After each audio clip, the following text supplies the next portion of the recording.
Welcome in, everybody, to some NACE Collegiate Starleague action. This is Rocket League to start off our week. I am Daner Taco. Joined with me is Bullskunk, a face we don't normally see for Collegiate Rocket League. Welcome in, my friend. Oh, happy to be here. I appreciate it.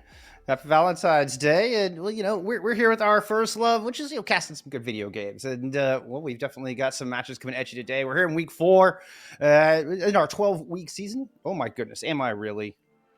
Well then, all right, and that's a good start. That's a good start. So that was just embarrassing enough, but hey, we're just gonna move right on in. Oh, we got 3 matches coming in. Okay, good. 3 matches coming at you here today. We're in week 4, like I was saying. And we're starting off in the Southeast Division. We're gonna have UTK taking on South Carolina to get things going, followed by University of Hartford versus Babson. And then we're going to have our banger of the day, 2 undefeated teams looking to claim that first spot. And that's always the battle that I always look forward to because, of course, this is somewhat round robin within each of these divisions. So inevitably, these teams are going to play. But, of course, we got to pick out those cherry-picked games, the wonderful matchups where everyone is competing for that first place. And luckily, we can already get those underway. This first game, as you mentioned, UT Knoxville and University of South Carolina, that is going to have some elements of that, with Knoxville just slightly in the lead with that perfect record still. And I mean, a strong start, 3-0, and looking to keep that going, like you were talking about. And a team that seems to be on the up and coming. That's trying to really stamp their name here in the collegiate scene and collegiate Rocket League. And with a start like this, it's a great way to do it. So if they can keep that going against South Carolina today. South Carolina coming in 2-1, currently tied for 3rd place. See if they can punch their way up. Of course, by the end of our 12 weeks, top 3 will make it into the postseason. And that's really what everyone has to be focused on, because I think the silver lining for a lot of these teams is if you do take an L, you could say, it's just early in the season. It's okay. There's plenty of time. But obviously, you don't want to drop any games you don't have to. So you got to make sure you really start off strong. And then if you do end up dropping a game or 2, you at least have some semblance of a picture. And I don't think we're really at that section quite yet in terms of the season getting underway and having a real clean shape of the playoffs. So everything is obviously still to play for. So 2 teams right at the top of the division. This is a very important matchup. Very much so, and momentum is one of the big reasons behind why that's so important. As you can keep those wins going, say UTK is able to put in another couple of wins together off the back of this 3-0, go into, say, midpoint of the season, potential 6-0, then you're making a real statement, and then you're starting to turn heads as far as other teams are concerned, and you can enter each game with that much more confidence and have no doubts into your skills going in week to week. I think that momentum is such a huge factor, Taco. Yeah, and that's an important thing about consistency week to week. You got to bring it against every single opponent, and so more difficult than probably this week for both these teams. We got Knoxville, we got South Carolina. They are on the field. Game 1 of this best of 5 to start off this week of Collegiate Rocket League. And right off the rip, Exicius is going to have an open hit, but unfortunately, going to put it just a little bit over. Mikey and have a comfortable clear for Jared to gather. Oh, Mikey getting aggressive, pushing something down. He's keeping South Carolina's defense in check. Hermes going to push in as well, but nobody's getting past this defense of South Carolina just yet. Feeling it out a little bit and seeing where they can find their openings in this defense. Hermes looking off the backboard. Demo all the way down. Mikey's got to swoop in to make that save. Oh, and the rebound shot goes in. Mikey's clear, not good enough. Solar finds it. Yeah, that's tough when you send it off the sidewall. You got to make sure you have some form of follow-up. Unfortunately, it's the corner, so it doesn't bounce straight out. Bounces a little bit off the backboard. Fairly unreadable for the defense. Very tough blow for Knoxville. However, credit to Solar. He still needed that quality position to put that one through. So too does Hermes off the kickoff, but Solar able to get back just in time before that transpired into anything. Back on the attack. UGK, see if they can answer off of an early goal from South Carolina. Falling back, but they don't want to get too aggressive on this. They're falling all the way back past the midfield line into their own half. You end up regaining control. Nice little move by Mikey, but Exicius comes in to find the steal, and South Carolina looking for the goal. Defensive play from Spicoli is at least going to force it in the corner for now. Clear eventually does come through. Looking for that pass in, but good protection at the midfield line. South Carolina not letting anything into the blue half just yet. Oh, but a demo actually from Exicius might open things up for Jared, trying to find his teammate Solar in the middle, but Mikey stands firm, says no, shuts the door. You get another clear along with Hermes in support. Jared, one more attempt. The 50 will go well away. Solar gets it stolen away from Spicoli, and even ever since that first goal, it kind of came off the back of a mistake. But now that those mistakes have mostly been cleaned up, teams are really going to have to get much more strategic about how to break down the defenses, since this is a fairly close affair in game number 1. It might just come down to 1 goal. Nothing is given over for free right here. Mikey has an opportunity off the backboard. Spicoli got up for it, but a beautiful defensive play coming out of Exicius, able to make that save. And the ball falls down. Big clear coming through in South Carolina. Trying to add to that lead. Up in the air goes Stoller. Knocks it down for Exicius. Pushes it off the backboard. Jared's going up for it. Has a look. Big save coming out of Hermes. And that was a necessary save, basically a pre-jump on at that touch, because they know if they do not go up immediately, that's most likely going to go in the back of their net. With that strong defensive foundation, they can try to build some more offense. They're certainly getting a lot of respect. Hermes was just allowed to get for that flip reset. Spicoli, last back, and actually somewhat abandoned there. Solar, fortunately for him, just lobbed it right up. Exicius, try number 2 from earlier in the game, but still going wide. Accuracy plaguing this side of South Carolina. Granted, they don't need much more, just nursing that 1-goal lead, and at least for right now. Knoxville holding things down in the midfield, but they need to transition this into offense in the next 2 minutes. They really have not had much shots, only 2 recorded in total across this game 1. The UTK struggling to get out of their win right now, and nursing is the perfect word for it. Ooh, Solar almost had a chance there on that one. Exicius, again, not quite on the mark as the shot goes off the near post, and UTK finally get an opportunity to go on attack, but no, just falls apart before they can even develop into a proper play. The ball is stolen. University of South Carolina driving it back into the orange half. 1 more goal just feels like it could be the difference maker. This is indeed a very low-scoring game number 1. Foley's going to win up to 50, but the ball doesn't quite go where they're looking for it. Into the corner. Backup is there. Mikey going up, looking for the tap. Knocks it down, knocks it in. UTK tie it up with a $1.31 remaining. Got to make sure those positions are covered. Exicius and Jared both on the near post, and basically just watching as that ball gets slapped off the corner and perfectly into the middle. Mikey is going to be able to put it in on an open net, because how could they not? They have to take that opportunity. So thankfully, Knoxville finally on the board, and we're going to see our undefeated team able to tie things up and maybe turn the tides of this game. They've definitely been on the back foot quite some time, but that could change at any moment. Jared is dunked through. That one's rebounded to Hermes, and there is the lead. What a beautiful play. That aggression coming through. Jared, I don't think ever saw that coming. Looked up, and Spicoli was right there. Hermes with a good follow-up, great positioning, take the lead. That's 2 in 13 seconds for Knoxville.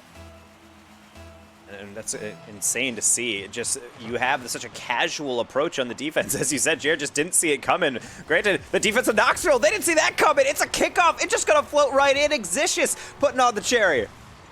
We were talking about this being a low-scoring affair, and then suddenly we get 3 goals in 20 seconds. Oh, that's tied up. 72 seconds to go. That is insane to see. And this is just how naturally maybe Collegiate Rocket League is supposed to go. It's always crazy. It's always unpredictable. In game 1, it feels like we have the script written out, and then suddenly it all gets thrown out the window. Are we going to see even more? Spicoli with the pass, and everyone in South Carolina caught looking. Caught sleeping. That just didn't seem to get in front of that. When Jared tries to come around, can't get up quick enough. Ends up just a step behind the play. There was a good bump in the goal as well. Exicius was knocked well out of position. And this is UTK screaming right back. They liked having their lead, and they stole it right back again. Now they need to protect it for 60 more seconds, and what has been quite the back and forth over the past little bit. Yeah, and now that the game has really opened up, I think both teams have really dropped any airs of taking things casual. They need to make sure that they are playing aggressive and playing coordinated. You can't have any going down looking situations, as we mentioned in that first goal, or rather that's the last goal coming through from Knoxville, because now that South Carolina has lost their lead, they're really up against this team that is undefeated for a reason. They can strike whenever they please. Great setup. Unfortunately, that one just going to go just wide for him, so Jared and Solo are going to have to rebuild from the back. Was able to drive that to the outside, but Spicoli comes up, steals it right off the wall. Little scrum in the corner. Jared walks away, gets past 2. Hermes trying to chase it down. Jared beats him again. Goes into the middle with the ball. Spicoli bailing UTK out with that save. And finally, the clear is there.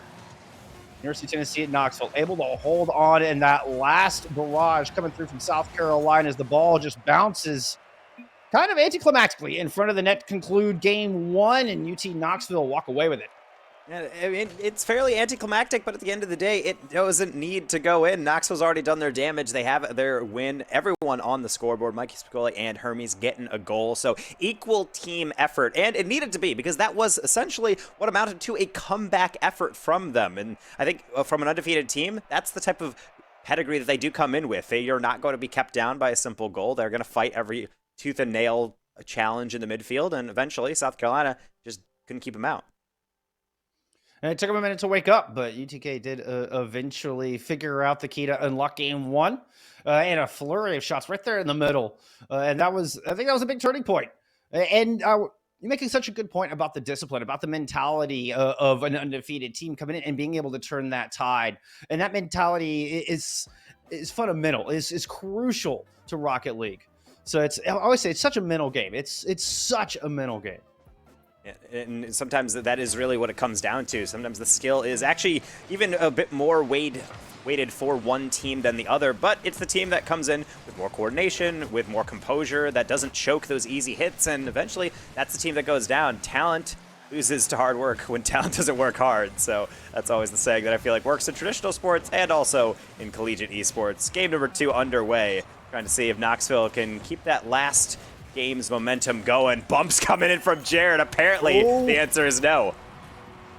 And that pump was absolutely huge. What a read from Stoller, able to set it up and then knocks Spicoli into next week. Easy peasy for Jared to put that one home.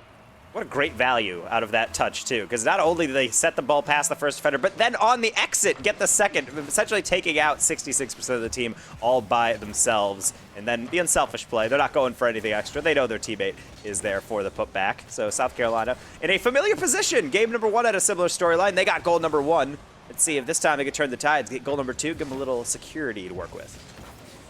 Well, one of the things we saw in game 1 was Exicius, who had 3 opportunities and none of which could hit the mark. Exicius could have put one of those in. That would have been the difference maker game 1. Looking for them to step up in game 2, see if they can dial in some of that accuracy.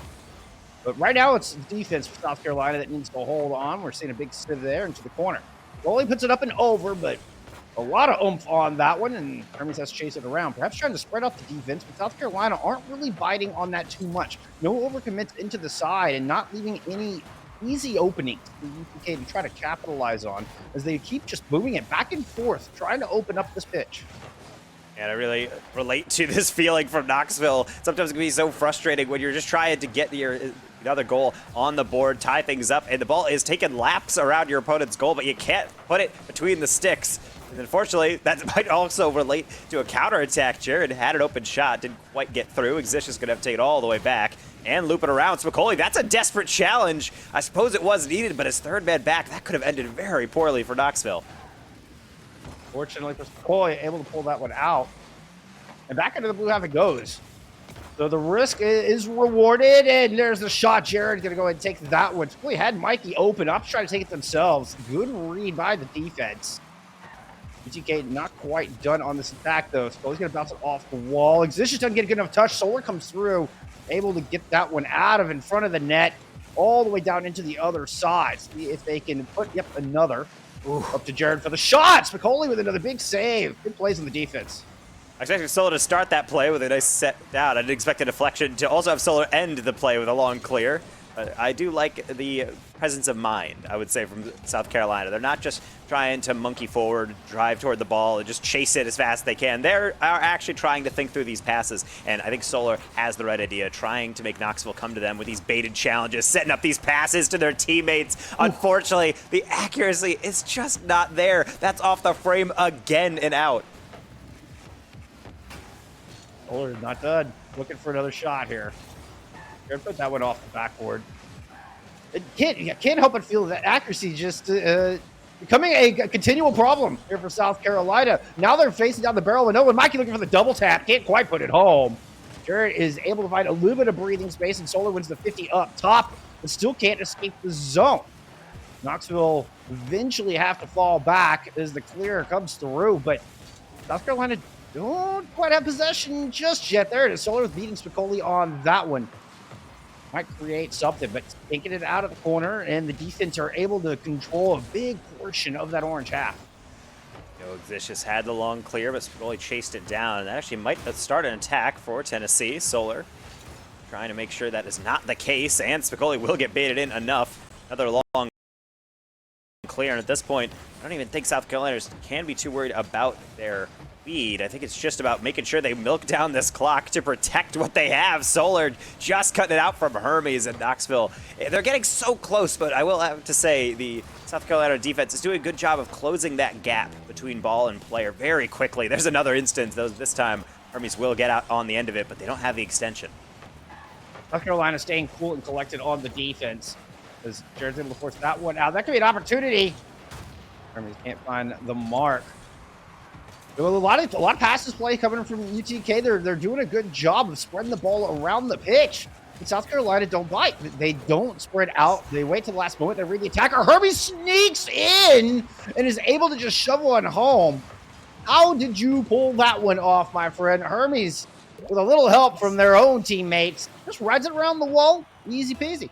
Well, usually coaching says you shouldn't double commit in the corner, especially when you're down and you don't really have a good angle at the ball. But hey, any angle can be made good through the power of teamwork. Also, by demoing some people out of the way, because that really paved the way to be able to get into that goal from the tight angle. Tough break from South Carolina. 4.5 minutes of good defense, only to be undone by that. So, level scoreline. Can we see some heroism before the death? Spicoli keeping it alive. Mikey, one more lob in the middle. Solar, no touch, and Jared was needed to be able to get that one out. Hermes, nice shot off the bar. Spicoli, no follow. Mikey decides to play the third man now. Is it going coast to coast with Jared? No. He's going to miss that first flick. He's going to roll another towards near, and Xicius can have one more shot in the middle, but Spicoli not taking any chances. They'll take their chances instead in overtime.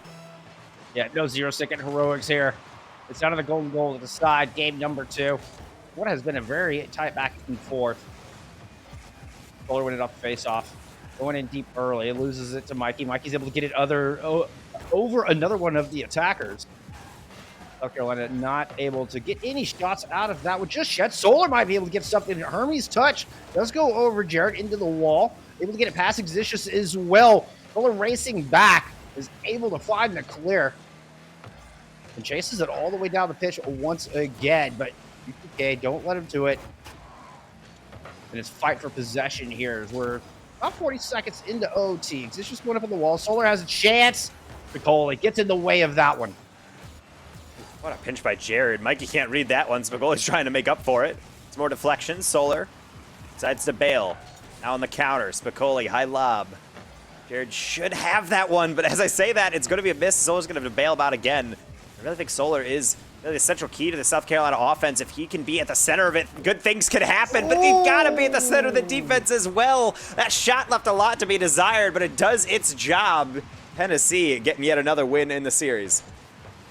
Hermes didn't get a whole lot on it, but is able to beat 2 defenders. Jared got a piece of it, but not enough. And just like that, University of Tennessee Knoxville on match point, thanks to that beautiful overtime finish. That's a well-worked play yet again from Tennessee. And the shot power does lack, which does show itself on this shot counter. But at least we're going to overtime. Game's getting close, and so too are the shots at least. We have 8 on the side of South Carolina, and we're looking over at 9 from Tennessee. So we mentioned how close this series is. Even though we're on the verge of a sweep, it can just a couple challenges go a different way. This is completely a different series scoreline.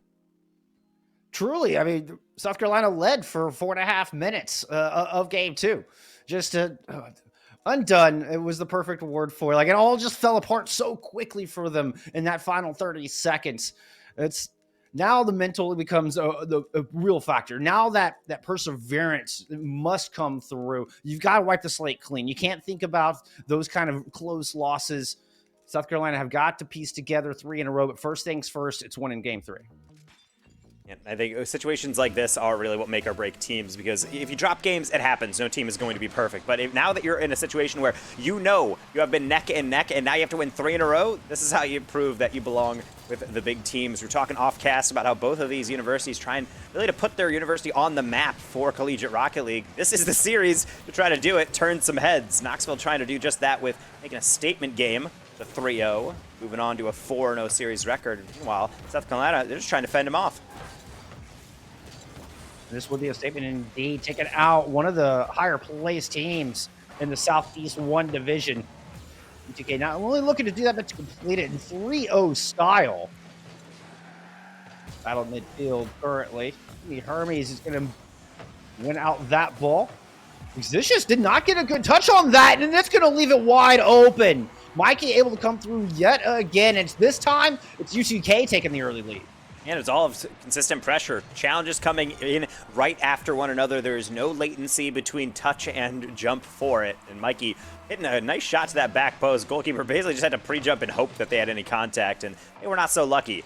As he's mentioned, this is the first game where UTK has been able to actually take the lead within the match, not have to mount a comeback effort. So, really, who knows what that spells for the rest of Game 3. Hermes to Mikey. Got a little bit of a mistouch by Mikey. Goalie able to push in the corner. Now has to beat Solar defensively. Does manage to do so, and will at least create a little bit of breathing room for UTK to set up on the defense. Jared misses the ball up high. Could be an opportunity here for Mikey yet again. And Mikey with the slow rollers, able to just sneak that one past. Leaves it on that left-hand post, just far enough out of the way where nobody can get to it. Mikey, I mean, I really got to say, they're being an opportunist in this game. They're followed up with a third man on that first goal. And now in the second one, you can see them turn back. They're not sure if they want to go. Then they glance around. Notice there is nobody on that field and nobody in the backfield. Might as well just take my luck. And it paid off. Second goal. And it's the first time in the series where we've seen a team really take this level of control over the game. Still on offense and with quite the cushion to protect in the final 3.5. Going up on the wall. Has Exicius down low, but the pass was just a little too far. Can't really do much with it. The defensive play off top, but their challenge is there. UTK slowly but surely work their way out of the orange half. Mikey going in, looking for the hat trick. Can't beat the two defenders sitting in net. And it comes right on out. A big miss from Spicoli. Thankfully, Hermes came in and did get that touch. Able to fall back, challenge Jared on the back end. Mikey into the corner.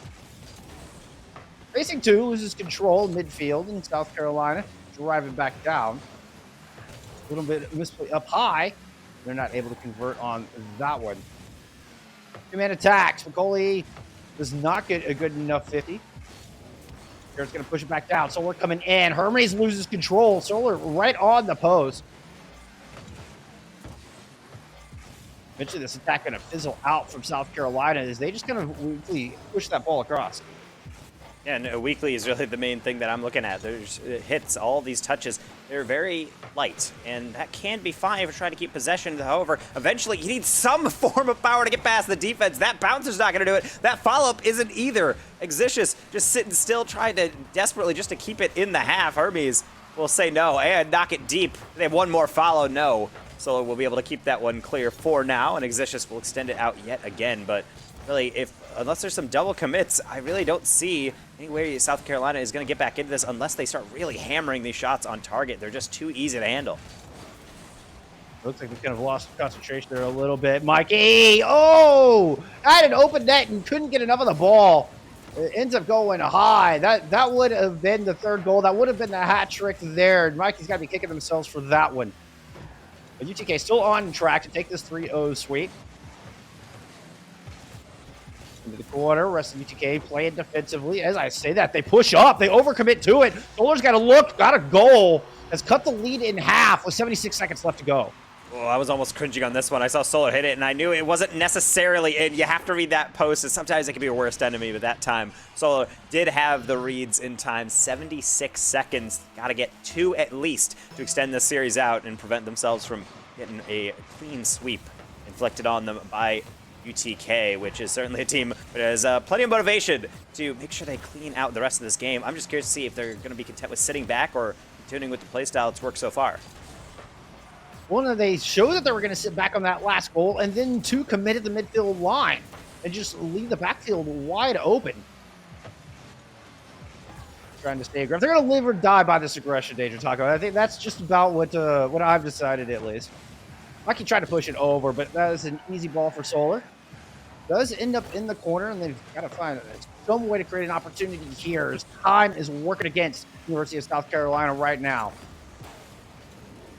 Roller forces it down. Not a whole lot of follow-up to it. Does chase it in. Grabs that big pot of gold in the corner. Jared's going to push it off the wall. Exicius looking for the shot. Nice save. Huge save from Spicoli to keep Knoxville in the lead.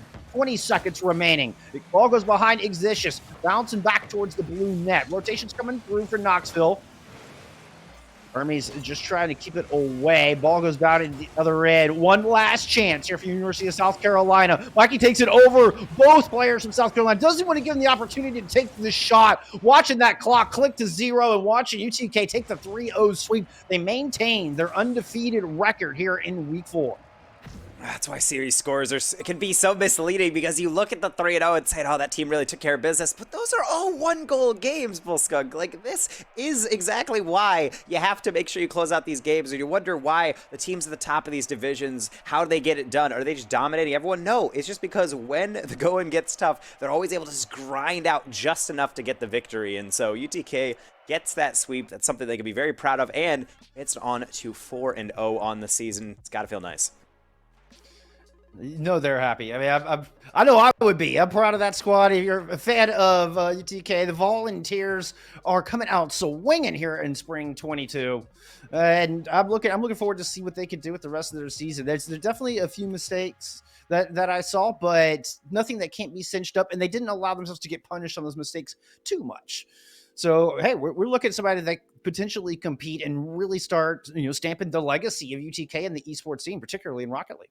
And stuff like that is really important, because we'd mentioned, putting your organization on top of the really CRL scene and making sure that you can have aspects of recruitment available, and obviously playing well in these leagues, getting these nice accolades, getting the university to pay notice, increase your budget maybe a little bit, but to be able to recruit all these players is super crucial. And it comes with baby steps. You don't just hop right in and dominate a scene. You really have to incrementally take those steps. And I think right here, University of Tennessee at Knoxville, it's not a team that I would say registers on a lot of people's radars, but pretty convincing win, and they're able to close out that game in a classy style, and that's really what I look for whenever I'm trying to scan the Collegiate Rocket League scene to see that next type program that I should pay attention to, or just have someone added to my mental list. So certainly a nice thing to see. So very curious to see if we can pick someone's brain from that roster. I believe we're trying to select one of them right now. But really, if we're looking back at that last game, and especially when we think about University of South Carolina, Bullskunk, is there anything in particular that you were noticing that they just kind of fell a little bit short on? Accuracy. Accuracy is the one thing that stood out. It's the one thing when all these games are 1-goal difference makers. One of those shots going in is a win in the column for University of South Carolina. And we highlighted Exicius a little on that missed a couple of key shots. I think there were 3 in game 1. But we saw it across the board from everybody from South Carolina. I think if they can tighten that up, maybe it's just a matter of shaking off the nerves and staying calm and collected, so you're not making those mistakes. But whatever the case may be, if they can get those shots on target more often, I think South Carolina will have a great back of the season. And of course, that's something that we do also want to bring up, is that we're talking doom and gloom. Yeah, let's go Knoxville. Unfortunately, South Carolina, that's a rough loss. But it is the beginning of the season. Granted, we were talking about how important every single game is, but decent number of weeks in CSL. We're up in the double digits there. So if you want to be able to get back in, you do have time. Granted, it does hurt in that head-to-head, knowing that if this team is now 4-0, they're pretty likely, or at least in a position where they're basically going to be taking a pitchfork and fending off people climbing up the ladder after them, so they have a little bit of a high position to defend. But at least fighting back, I mean, it's not just the first team in the division. You can compete in those divisional playoffs to be able to compete with those teams. It's mostly just for seeding, though. At least looking back historically on those teams at the top, they can be really difficult to beat. And I think the silver lining from this game from South Carolina is that it is just accuracy. If you just warmed up maybe a little bit differently, maybe if you just hit a couple more of those, that's a completely different series. I see that going game 5, or even heck, that could have completely flipped, because again, all 1-goal games all throughout those 3. And the shots were very close. In fact, South Carolina actually outshot UTK in that final game 3. Only 4 shots for UTK, but half of them converted into goals. So that's where that accuracy comes through. Of course, both of those being Mikey, coming in clutch, almost had the hat trick there in game 3, just a little bit away. Was oh so close. But that's the difference between a W and an L. is whether you can get those shots on target. And you work so hard. We were talking about how much you work to try to pull the defense apart, to try to create an opportunity for the offense to work, and then to have it not go on goal can be a little heartbreaking. But well, that's I don't want to get too doom and gloom here, Danger Talk. I don't want to get too far down that road. I don't know, of course not. And of course, we got to highlight kind of the people who do stand out in this field. So, of course, we have to talk about wonderful associate sponsors along with CSL. So we do have LLS, and at least specifically I wanted to highlight Brenda in 2015 was battling what she thought was a cold, but didn't get better. She got to the point to where she couldn't breathe and was burning up, so she was taken to the hospital, and in total disbelief, she was diagnosed with AML, a form of leukemia. Brenda's treatment started immediately, but it wasn't an easy road mentally. She was bullied for having cancer, she lost friends, and started to see her family at its lowest. She barely went out, spent a lot of time indoors, and having found games on her computer and clutching to the friends that stuck with her. After some time, she started streaming on Twitch, creating a place where everyone would be included and treated fairly, but also a place where she could help others. Since Brenda started doing her charity streams, she has raised over $2,500 and is a true LLS hero. So, just like LLS is making an impact in the cancer community, the LLS Hero of the Game represents the player who made the biggest impact in the match played, whether it was a clutch play, a sacrifice, or provided strong leadership when it mattered the most. Today's LLS Hero of the Game is Mikey, sitting down with us from UT Knoxville. Mikey, got you on the line, hopefully. How you doing? I'm doing good. How are you guys doing tonight? It's fantastic to be able to see you guys come out with a clean 3-0. That's extending you guys out to 4-0. So you guys seeming like you're off to a hot start. Do you attribute that to really how new of a team are you guys? I don't necessarily recognize the roster, but is this a new roster? You're getting used to each other, or just kind of continuing momentum and chemistry from former seasons? I think we've been playing together for a little bit over a year now. So we're kind of new. We're still trying to figure stuff out, especially over this Christmas break. Everyone took a time off for Rocket League, so we're trying to get the wheels turning now.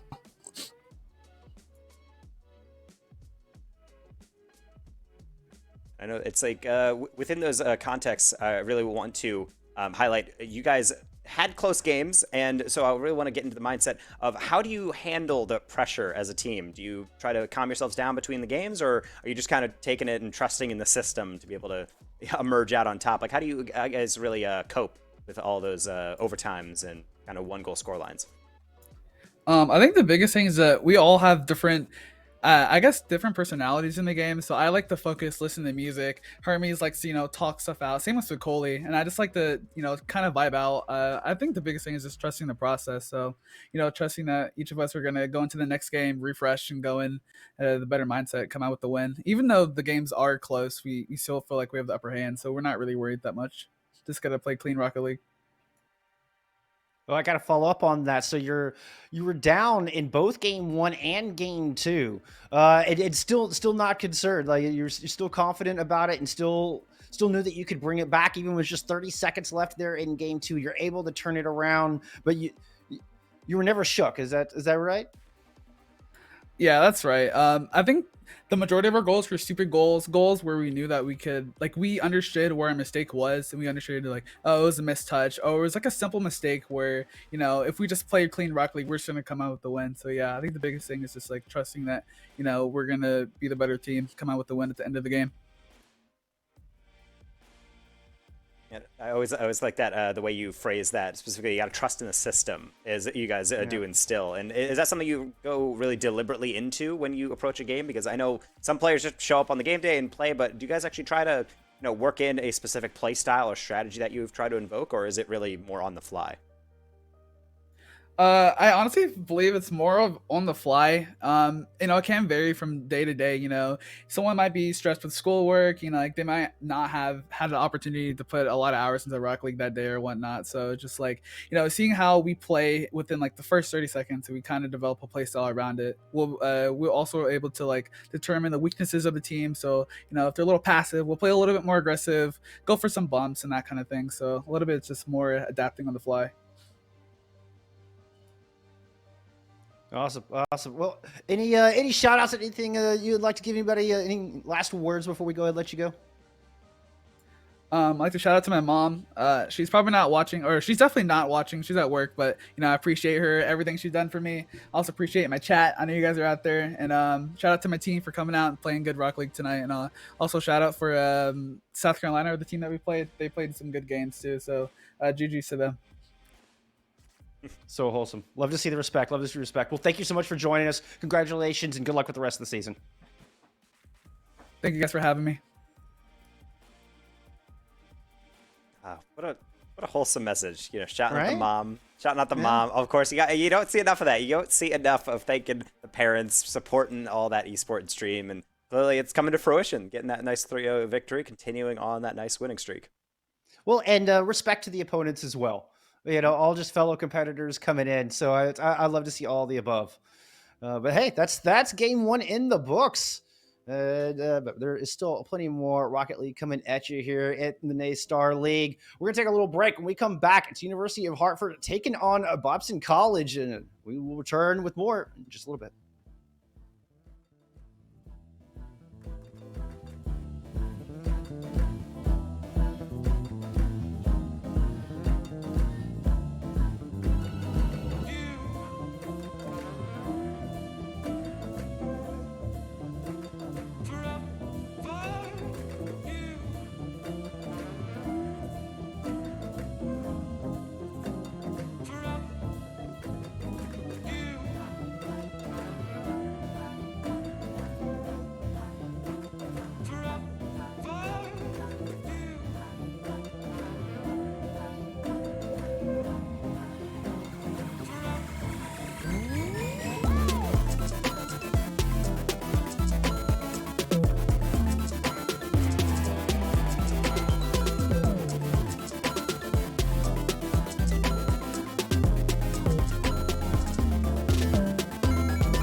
Ooh, welcome back, everybody, to some more NACE Collegiate Starleague Rocket League action. We just saw Game 1 finish up. We saw University of Tennessee at Knoxville take down their opponents, University of South Carolina 3-0. And those were two teams fighting for the top. Now we're starting to look at a slightly different situation. It's University of Hartford for match number 2 up against Babson College. Both teams struggling a little bit here in week number 4.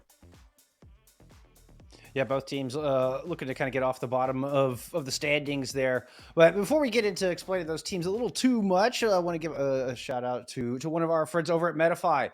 Medify, online platform that allows players to learn from and play with some of the best players in the world. Medify grants players a private one-on-one coaching session with elite coaches across a variety of games, including Rocket League, CSGO, Overwatch, and plenty of other titles as well.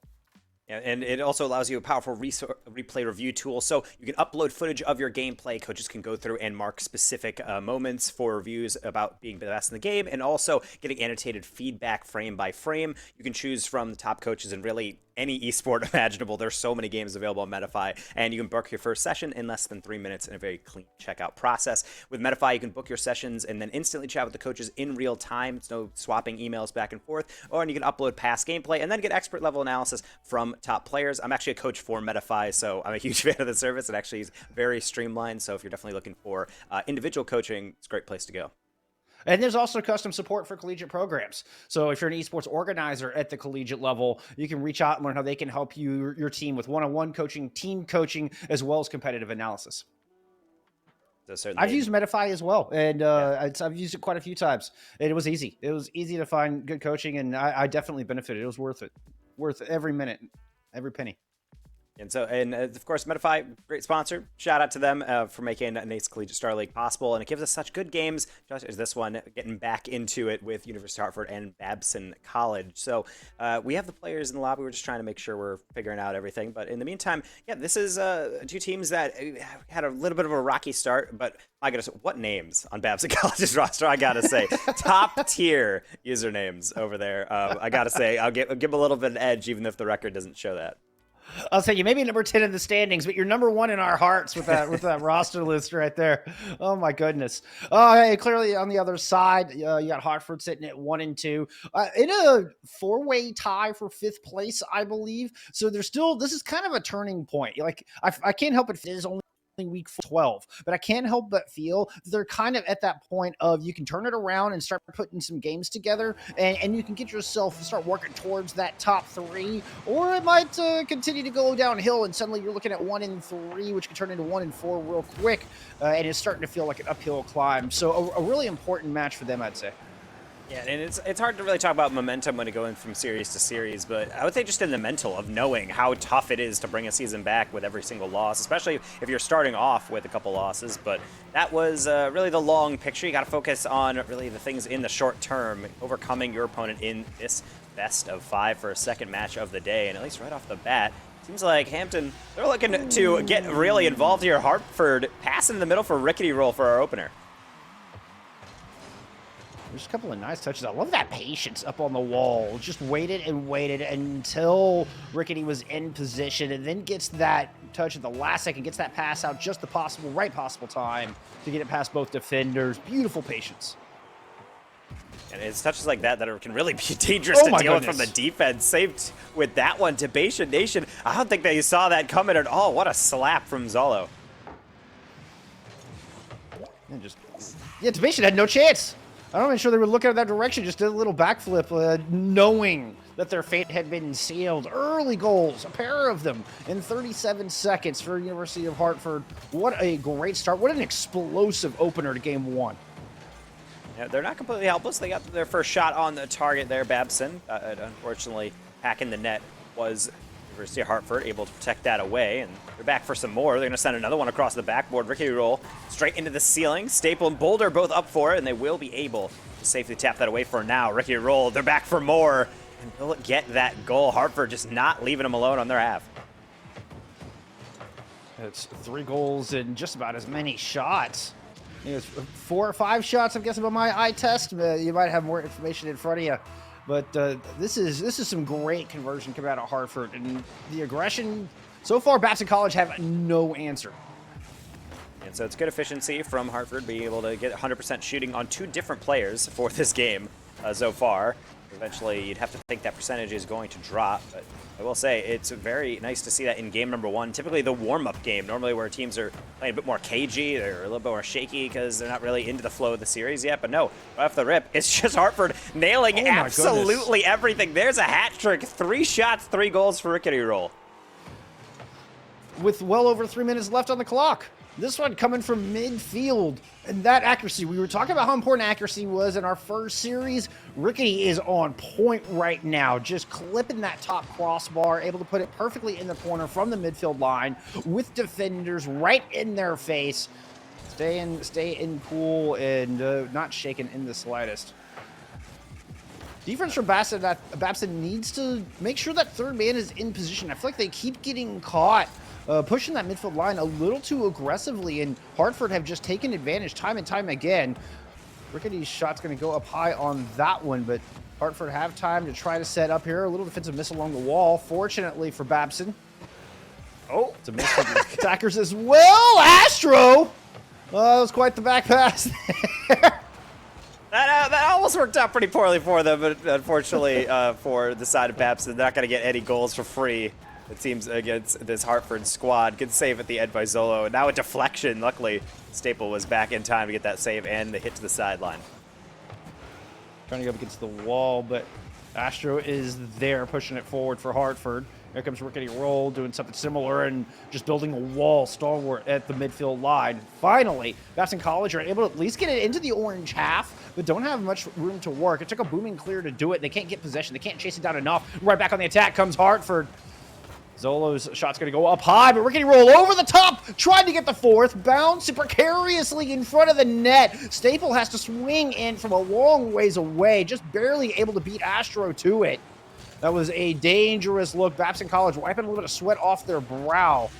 As Rickety Roll, well, it just comes in just like that. Suddenly the sweat is pouring once again as Babson College are staring down the barrel of a 0-5 deficit.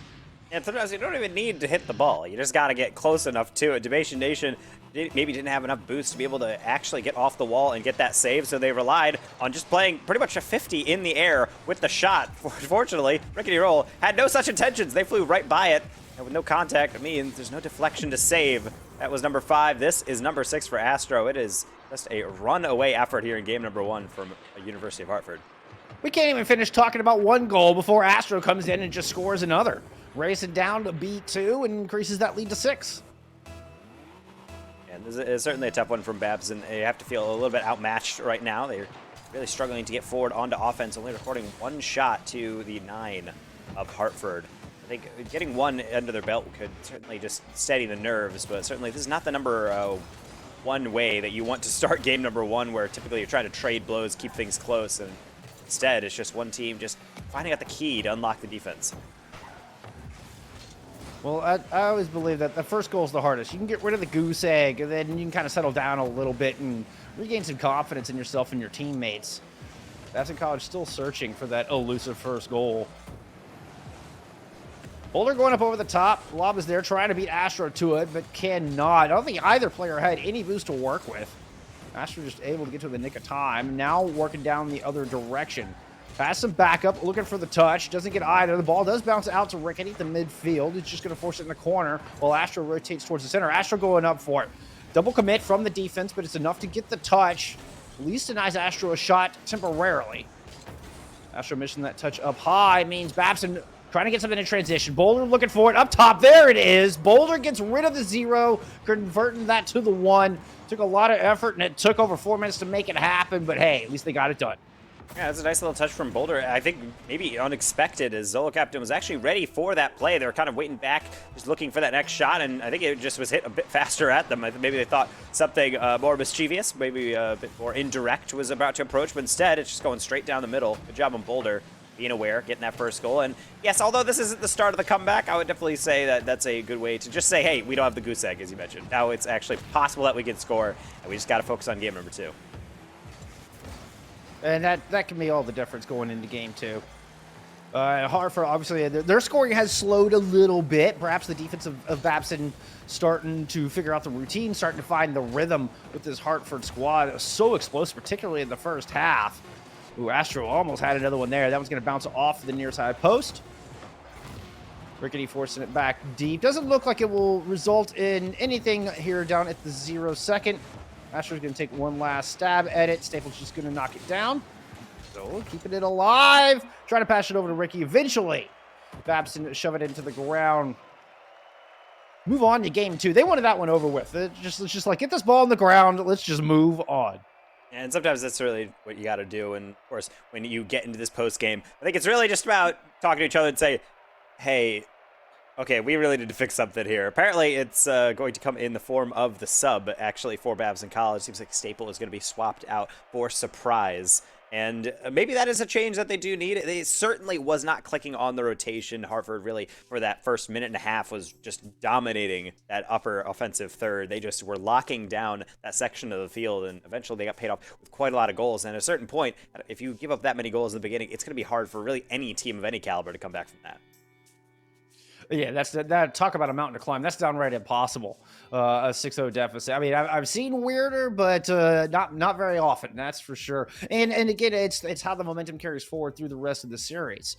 So we'll see if Surprise coming in can be the difference maker. I'm inclined to believe, like, let the synergy build. You know, maybe they were just starting to get warmed up on Babson, and then you're putting somebody fresh coming in who may not be warm yet. So it's a risky play, I would say. But you gotta try to take those chances, and the sub might be the difference maker. And sometimes that is a game time decision, something that some colleges actually have seen experiment around with. When you do have a sub that you are able to alternate in within a series, be able to sub someone out, maybe you just give someone a shot, and if it's not clicking, just say, hey, you need a little bit more work with that lineup. We're going to put in the sub and see what they can do. So Surprise has entered the fray. We'll see if that is something that can inspire Babson College to new heights, as they're getting their first touch with a long clear. Rickety roll. Just send that one to the sideline. Surprise. Chasing down Zolig. Will get a bump on him, so will already amount to probably the longest time that the ball is spent in the Hartford half in quite some time, with some nice midfield challenges here from the side of Babson. Look at Boulder trying to play that slow play with a 50. It managed to get some good touches on it. Allows Surprise time to come up and at least take a good look at it. I like the fast play out of Surprise. Division Nation just barely getting to that ball in time. Keeping the score line at 0-0. Boulder's going to lose out that 50 right now. It's going to be a 2v1 going the other way. Zolo over the top. Division Nation didn't even go for it again. Knew they were beat. Beautiful play here. Just falling apart at the midfield. Zolo able to capitalize. Yeah, I feel like that's one of those saves if you're a Debatation Nation where it's almost like a goalkeeper in soccer where a shot is just so fast out of the reach that the arms kind of just sag to the side and say, oh man, I really should have predicted that. Unfortunately for Babson, despite really the resurgent play, I would say, compared to game number 1 in the beginning of this one, will find themselves behind, at least to start, and Astra's going to miss, so no additional goal as of yet. Rickety Roll trying to keep it alive. We'll see some touches exchanged. Debation Nation going for an aerial there, beating out almost 2 players on Hartford. Boulder get into the midfield again, and seems as though the solution for Hartford is just to back up and then choose their spots here. Goal number 2 has just flown through. Yeah, Astro with a good hit off the backboard is able to get around Surprise there. Surprise was going for it just a touch late, knew what they needed to do, but couldn't quite execute. Opted to go for the rebound shot off the wall as opposed to playing the attacker themselves. That missed. It cost them. As Babson College are now 2 goals behind. It's a slightly better performance. It's taken Hartford a little bit longer to gain the lead. But a lead nevertheless. And Babson are going to have to fight back. Only able to get 1 goal in game 1. They need 2 to tie. Ooh, maybe make that 3. Zolo from downtown off the wall, smacking it perfectly into that top corner. Things are just getting bad to worse here for Babson, but I gotta say, not much you can do about that one. That's a laser. Oh, those wall angles, those are so tough for a defense to read. And just pixel perfect, where it just caught enough of that crossbar, enough of the inside post. Highly accurate, this Hartfield squad. At least they have been today. And spreading the goals around. Rickety Roll taking it now. Is going to pass it over to Astro. Astro's going to give it right back up on the wall. Takes 2 defenders to go protect that corner. Boulder is able to work it down, but can't make it past Zolo. Zolo's got a man in the middle. Rickety's going to go up for it. Doesn't even need him. Just the threat alone is enough to open up that goal for Zolo to put in the 4th. It's like in this game, there was a bit more of a defense, kind of sturdy wall, kind of to keep the dam at bay, and really, the dam has been burst here. It seems like Hartford, once they get a couple of goals, they find their way through, and they're able to just pile on a few more. So I'm looking for the first goal from Babson. Even though they've improved, it seems like Hartford has stepped up their game as well in order to match them. It was Rickety with the hat trick in game 1. Zolo with a hat trick already in game 2. Surprise! Had a good look. 2 defenders right there, but they're not done. Debatation Nation coming in. Rickety Roll able to make that save. Now working down as Babson rotates for their defense. Zolo pushing it up over the midfield line. He's going to give it to Astro on the wall. Pass doesn't quite make it, but Zolo just drives it right through once again. Not able to beat the defenders this time. Into the corner they go, but Rickety's still fighting down there tooth and nail. I love the tenacity from Rickety Roll. And really just chasing that ball all the way around. I love going for demos as well. It's a great way to disrupt both offense and defense. And you can time them well and not leave your teammates out in a lurch. That shot actually left Boulder out in a lurch, but they reacted just in time. And they're going to get it past a couple of different players. Zolo, their last back. They have to do something with it. Play with the slow play, and Surprise crashing the goal. It's going to meet an absolute wall from the Hartford defense. We're going to stay scoreless for now. Maybe one more pass can do it. Boulder, nice redirect, but Astro right there in time. I did not like the slow play on that one. I felt like Babson had the advantage. They had the player advantage down there. They had the speed advantage, and it took a little too long. Gave a chance for Hartford to come back. Hartford's defense has been pretty outstanding. No, not taking anything away from them as they are immediately converting into putting shots on goal. Rickety taking one off the near post. Zolo has to chase it down. Was in position for a center rebound, but the ball goes absolutely wide. Into the corner, up in the air. Looking for the flip reset, but it falls. Debatation Nation able to get a handle on it and keep it in check for the moment. Up high. Ooh, got past one, but the Boulder is there to make the save. Demo onto him for it. And here comes Zolo trying to put another one in. This has been a relentless attack, and you can just feel it coming down as so many shots from Hartford. Eventually, Zolo's able to sneak one in. They're 4th of game 2. And sometimes when you are on attack for so long, you can start to estimate how much boost the opponents have, and that's why you won't always want to go to the backboard over and over. But when you do have the team starved in their half for boost and they're all on the ground, lob it to the backboard, go for it yourself, and you can find might be a nice little open shot. Zolo, that forward vision, as you mentioned, rewarding them over and over and over again. 4 goals, 6 shots, and again, just the pinnacle of efficiency from the Hartford offense. Ball going in the corner. Once again, Hartford grabbing that boost, gets the demo, gets the goal. Rickety just smashing everyone to bits. Oh, Babson College just lying in a wake of parts and destruction and tears right now. As Rickety just absolutely battering rammed that one home. Just rude. Just going through the backfield, pushing people into the post, stealing their lunch money. Basically, it's pretty devastating to watch, and it can be so irritating to deal with on his offense. Same too is when you get a goal scored, you say now it's time to regain, but no, the kickoff. There's still a chance to score. Astor does it himself. Oh, that's I like that. Just rude, Rickety. Astro, that was clean. That wasn't rude at all, Astro. That's props on that one. Tip of the hat to you, my friend, as they continue to just pile them on. It was 6 in game 1, now 7-0 in game 2. Hartford looking even stronger as they will move up to match point here after the next 10 seconds. And not allowing anything this time. No hope for Babson. No moral victories allowed. Remember, Hartford are just 1-2 coming into this thing, and I was talking about how important a series this really is for them. I mean, 2-2 looks a lot better than 1-3, Taco. Certainly so, and Boulder actually in chat just saying no boost in the chat. They just feel like they're getting starved all day long. I really cannot understand what it must be like to be like this, because this is fairly dominant from Hartford, but it's coming at the play of just really good strategic play on top of the fact of just using their mechanics efficiently, getting on the ball, but more importantly, they're not just wasting rotation, they're stealing boosts, they're being rude in the backfield and bumping the defenders, and that results in a lot of offensive opportunities, which luckily is resulting in a lot of goals. A lot of goals indeed. They have 13 after 2 games.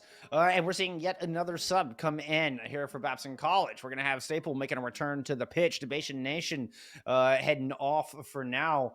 As Babson College perhaps just rotating, try to get everybody equal play time. I've seen that before as well. I like Surprise's aggression coming in. It didn't really result in much different score line, but I could see a little bit change of style could be just the ticket and get some experience for these players out there. You're never going to get better without going and competing against the best. Yeah, and that's really the main thing about a lot of this league is, of course, there's money on the line. Those top teams, they're eyeing it. But there are a lot of teams that do just join these leagues specifically because they don't have many aspirations or really the idea that they're going to be able to suddenly take down all these top teams. But it's developmental. You're in college for, most of these players 8 semesters, so you have a lot of time to be able to get your undergrad degree and also build chemistry with your team, level up your individual skill within the game, and that's when you apply it in leagues like this. Even though you're playing up against teams like right now with Hartford really dictating the flow of this game, that's how you get better. You never get better by playing teams at or below your skill level. You always got to be challenged, and sometimes it's a tough lesson to learn. Well, and let's not forget having a little bit of fun, doing something you enjoy.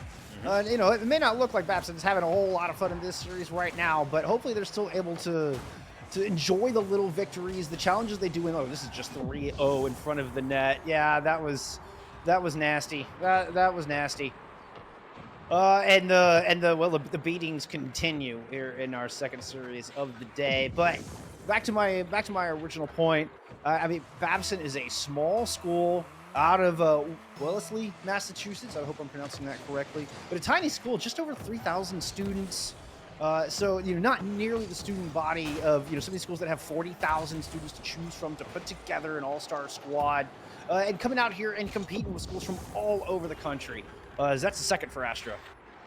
And Astro's taking advantage of these clears, just not quite what they need. But look at the bumps yet again. As you're seeing the ball come through, they can't react because they're getting sent to the moon. Zolo and Astro will be able to clean through. But again, it is just always about clean rotations and making yourself useful. Even on the extra rotation, Zolo has no play on that ball, but what do? They just take out a goalie, and that leads for a very clean and easy shot for their teammate. The Boulder was not happy about that. You saw Boulder in chat saying, "Sent me to Mars." Goodness. He said, "Geez." So give it a little props there, knowing that was a good play by the opponents. Staple, who has returned here for game 3, doesn't have any boost to work with, and this has been a consistent theme all series long. Surprise is able to grab that one in the middle. Bowler with a little bit as well, so maybe some resources to go on the attack with. Trying to put something dead middle, seeing both defensemen, but Rickety is the one able to make the save. Staple booting it to the outside, rather. Demo comes through, but Boulder just keeps on trying to muscle it into the orange half. Doesn't get very far with it, though, and now Rickety comes back. Stable trying to be patient on it, but the move from Rickety, breaking the axles. Astro coming through, can't quite get the follow-up shot as well. It was a beautiful move right in front of the goal, but Babson College hanging on by a thread. Yeah, and it's going to continue here. Rickety roll. Oh. They're not going to get the goal on their nice dribble play, but they will off the clean setup yet again. Man of the hour, it seems, with all the goals and now assists. Zoyo just setting him up perfectly, putting it on target, and will continue that steamroll for University of Hartford, looking to close the series out. Everybody in this Hartford squad is a weapon. The goals have been spread out pretty evenly. It's not just one playmaker or one setup. You never know who is going to take the shot. I like the variety of looks that we're seeing from them. You've got 6, 6, and 4 as far as goals from the individuals of U of Hartford, respectively. Now on the defense here, surprise, might be able to do something with it. Staple gets denied, forced along the outside wall. Bowler muscling past, trying to force one into the corner, looking for any opening, but good protection on the near post. A challenge there might be just the thing. Staple comes in, but just can't quite get enough of the ball. It's an easy save for Astro. Yeah, but they are still getting shots off, which is a lot for Babson. They're slowly getting more comfortable. The issue is that Hartford is playing so quick at the gap closure. Every time that ball is remotely around their side of the field, they're able to get someone on the end of it and cut that play out. So it really comes on Babson to take advantage of those breakaways, those open shots. Make sure that you're putting away these opportunities before Hartford has a chance to use their coordination, use that speed to close everything away. Kind of like touches like this, but even then, Rickety Roll is right on top of it and puts it into the far half. Gets it stolen away. Surprise. Working back the other direction. Thunny Boost just has to abandon that challenge to grab some. Astro worms his way in. Rickety Roll comes in with the save, and it's right in front of the blue net yet again. Astro going up high, trying to leave it off the backboard. Rickety comes in. It's actually Zoyo comes in. Excuse me. To finally put it home, increase that lead to 4. Zolo's 5th on the day. Yep, and Demo, again, just being in the middle of the play, making people panic, and you might not be able to be the player that gets Demo, but sometimes teammate goes up, you hear that firework go through, and maybe a blink, maybe a flinch a little bit. Am I next? And the moment you think that, falls in the back of your net. So very effective mixture, both of goal scorers and assists for Hartford, but also of play style. There's a lot of passing, there's a lot of long plays, there's a lot of demos, and it's just all clicking. Yeah, and the result has been an extremely high scoreline. They are clicking. The synergy is real with the squad right now, and I'm glad to see it. I'm glad to see it. The team is 1 and 2 coming in. I wasn't expecting this level of aggression. I wasn't expecting this level of coordination from this squad. I got to be honest with you. Right now, they are impressing me.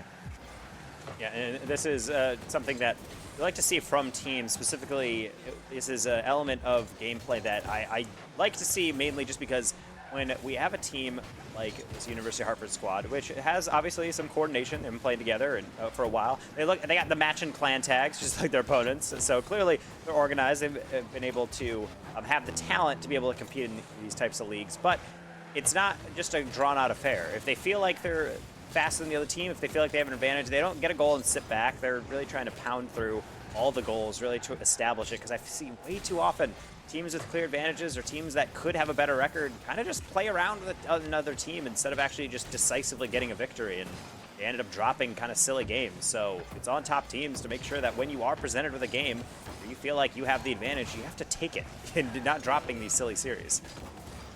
Oh, yeah. I don't think anybody can afford hubris. Hubris will bite you every time. And it's one thing to be confident in your skills, but yeah, when you start kind of toying with your food, that can come around and haunt you with a quickness. And in Hartford, I agree. It's been nice to see them just keep the pace of their play at full tempo. As this game 3 will wind down. Babson perhaps looking for a little moral victory at the end. Doesn't look like they're going to get the opportunity. The clock will end, as does our second series. A very clean 3-0 here for University of Hartford. And unfortunately for the side of Babson, they're not going to be able to get that, you got to say that, like, parting gift, more or less, to be able to come out of the series, get their goal. But they did get one pass, and that's all that really matters. So no perfect sweep on the side of Hartford, and Hartford will collect nice 3-0. They'll be moving on to a cleaner record as well. That will move them up into, I believe, 2-2. So everything evened out. You can look forward with a bit of happiness, knowing that you're no longer in the losing column. And honestly, that's a lot of firepower. I will say, even though they did have a lot of shots, sometimes you see that occur where there's plenty of shots on and they could barely finish it off, but that was not an issue. They were just putting home everything on target. Yeah, really nice accuracy coming out of that squad. And that's, does break an all-important tie. There were a lot of teams kind of with that 1-2 record tied in that 5th place slot. Let's see, I said it was 5, the 4th top of the broadcast, at least actually 5. And so this is going to separate Hartford from the rest of the pack. And slowly start inching up the rankings. Again, top 3 will make it into postseason after 12 weeks. Good showing. The Hawks flying high here today, Taco. Absolutely, and that's what I said. And just to affirm kind of that point earlier, I'm not necessarily saying that good teams, what they do well is win. It's not even just that. It's just that when you do get these games early in the season where you're starting to struggle, and you play against a team that's also struggling, those are the teams that you really want to bury down, to show that when you do go up against those teams at the top of the division, like we saw earlier on in the stream with these undefeated teams or teams at the top of the division, that you can still take them on and you're not giving up silly points. And I bring this up mainly because I'm trying to remember exactly the situation in NACE, but there was a scenario in one of the divisions where a team missed out, essentially based off goal differential in points in a series, because they were apparently memeing about. They were kind of just taking it easy, trying to go for silly goals, and they were setting out the series. And then they ended up losing out on a spot, basically because they threw that one series against a team that they probably could have clean swept. So you got to take every game seriously, because you never know how your series is going to end up, your whole season's going to end up. And that's just respect for your opponents as well. That's something we expect from all of our players. Everybody are they're competitive. They're here to learn. They're here to grow, and here to compete as best they can. So it's always respect your fellow competitors. We're all just sharing our passion for this game. So that's the kind of thing I love to see. And I felt like that's what Hartford brought to the table. They never once underestimated or tried to treat Babson lightly, or that they weren't deserving of being on the pitch.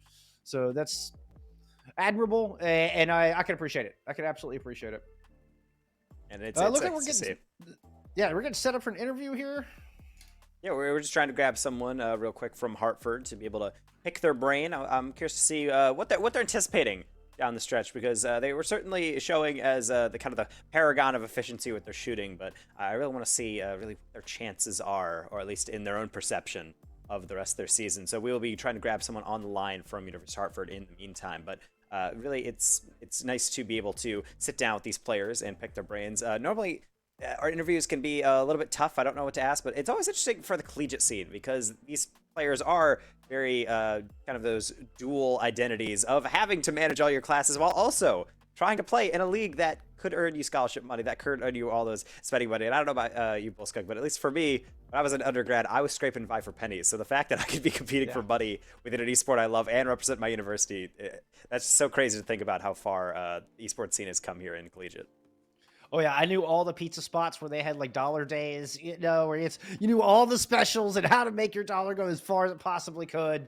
And then, talking to the players is one of my absolute favorite parts of what we get to do, to get some of that insight and learn how they balance these things, learn what their attention is when they go in game, how they approach it, what the kind of focus is, what their strengths are.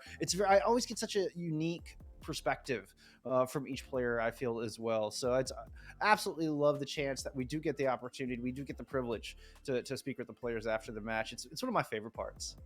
And so University of Hartford, it's a university that I've heard around, but it's always so interesting to see how at certain universities, for example, I would say Ottawa University that was located out in Kansas. That's a university that is fairly small. Not many people know, but they invest a lot of money in their esports program. Northwood University up in Michigan, another university that invests so much money in there. And that's a way that it is a very interesting aspect of us going through and seeing really how much does the university try to fund this, or is it more at the club level and these players trying to have that grassroots approach into building their esports program, because that could make the difference for appealing to those aspiring players that are trying to maybe find that avenue to maybe get more experience in a team environment, or help in some cases pay for some of their schooling is going into these programs. So curious to see where Hartford at least aligns on this. We're still trying to just make sure everything is clean on the connection side, get a player in for the interview. So just a little bit short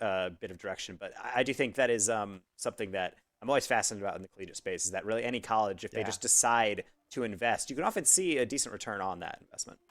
Well, and Northwood's an interesting example because, like these two schools we just saw, they're another school that's a fairly small school. I believe like 3,500 students are at Northwood U, and they have an esports program that is competitive in everything I see them in. Whatever game they go into, they're always competitive. The University of Hartford here, out of West Hartford, I mean, also a very small school. We're looking at 6,700 students roughly.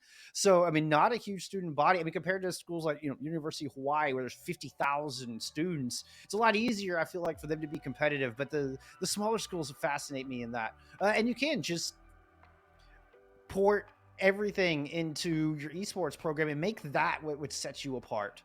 Unfortunately, it doesn't sound like we're going to be able to work out this interview here, Taka. And that's a tough one. But I mean, it does happen. I mean, these players maybe have a term paper. I don't know. You gotta make sure school comes first. Sit down and chill with us, kind of e-boomers out here. But it's okay because we have other stuff moving on. Please don't go anywhere. We're gonna throw you guys to a brief break, but we'll be back with more NACE Collegiate Starleague Rocket League.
We appreciate your patience through a little bit of that extended break. You got Jeff and Jeff coming back at you through our third series of the night. It is going to be a banger. We save the best for last. But first, well, we got a little word for some friends of ours. Absolutely. We got to give a shout out to Corsair. Corsair is a leading global developer and manufacturer of high-performance gear and technology for gamers, content creators, and PC enthusiasts. From award-winning PC components and peripherals to premium streaming equipment and smart ambient lighting, Corsair delivers a full ecosystem of products that all work together to enable everyone from casual gamers to committed professionals to perform at their very best. So certainly, you want to head over to Corsair.com, check out that latest gaming gear. And I know you've actually already done that, Bullskunk. I have. I've got a Virtuoso RGB Wireless SE headset on right now. That's this beautiful bad boy on my ears. I've had it for a couple of years now and absolutely love it. It's comfy. It lasts all day. It's awesome. It's awesome. I'd highly recommend it to anyone in any way.